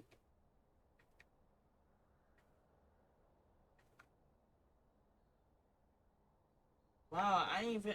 How did he even do that? How do you get the paper?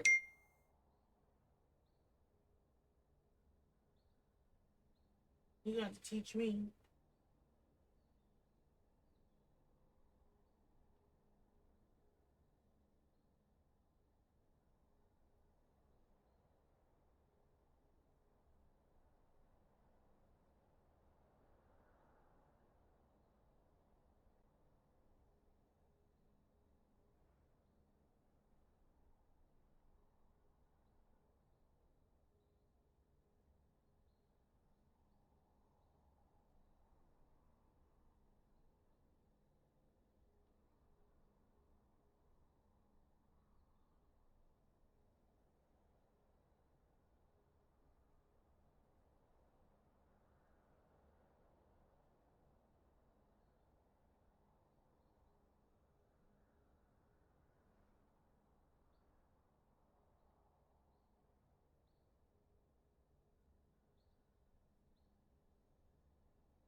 Did you order it? Yeah, just seeing how it. Oh, okay, it's working.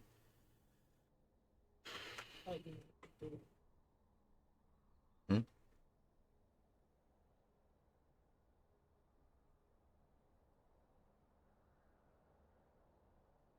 Can I tell you what I want? Yeah.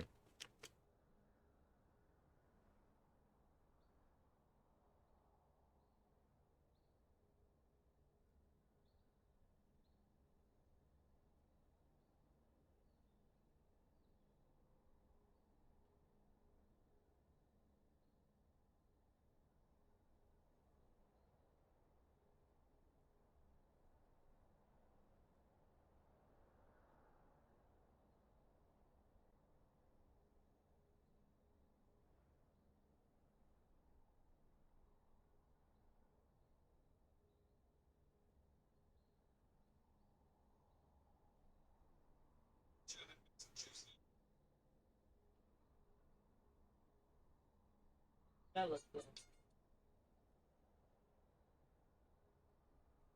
Hmm.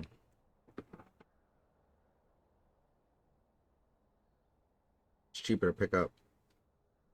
What I'm saying. All right. What do you want?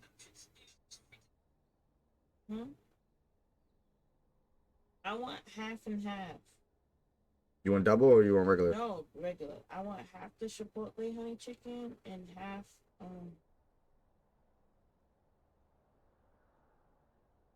Bowl, right? yeah, bowl baby. And half canetas.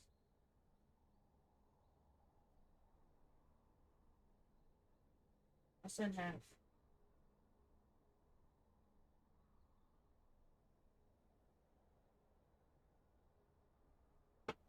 And then you wanted burrito bowl.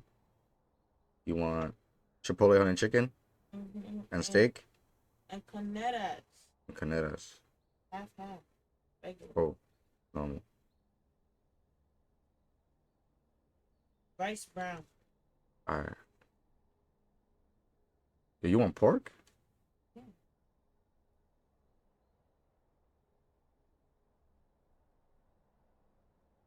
What you get? Chicken and steak? You not trying a new one? Nah. I had it before. Remember at the you want beans? Black or pinto? Good pinto.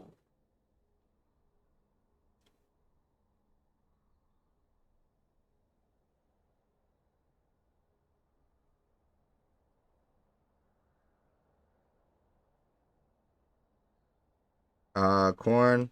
No corn. Sour cream. You want extra sour? What you want? Extra anything? Extra corn. Extra corn. Sour cream. Extra or no? No.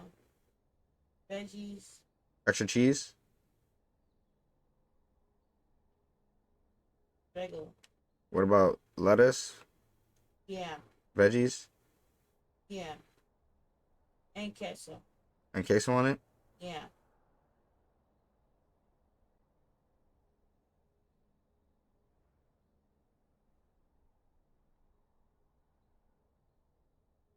You want any fresh tomato salsa or any of that stuff? Okay, no. Alright. You want a tortilla on the side or no? Yeah, tortilla on the side.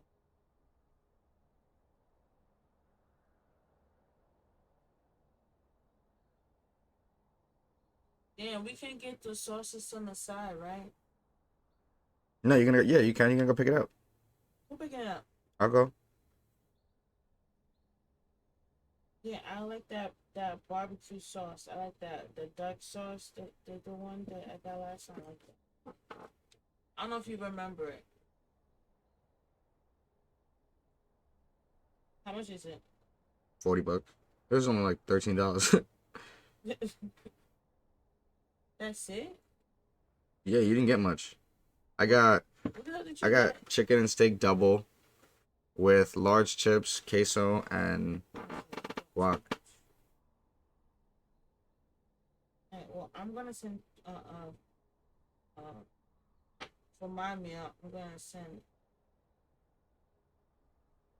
What?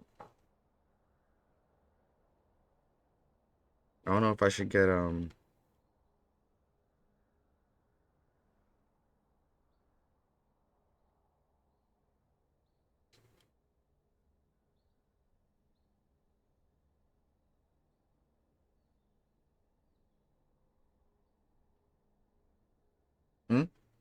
I'm gonna send you 20 for my meal. That's all that's my food's worth. Yeah, your food's worth like $12, $12.45. I don't want to be expensive. All right. I don't even think I spelled Chipotle right.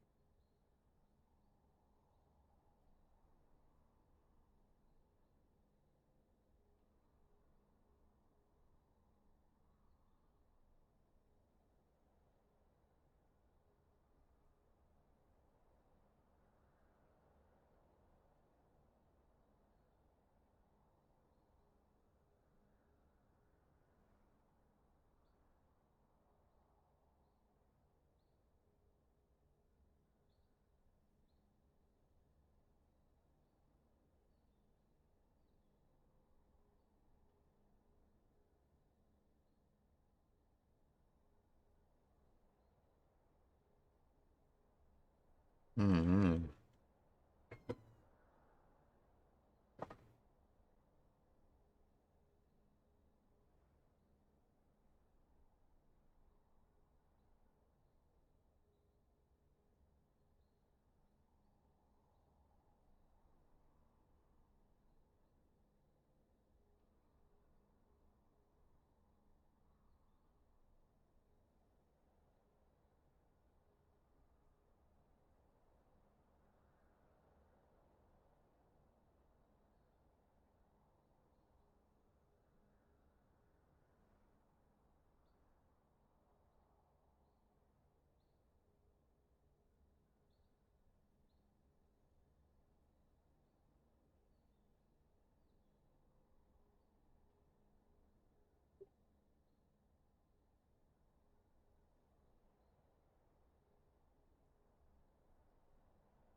All right, pickup time is 1:40.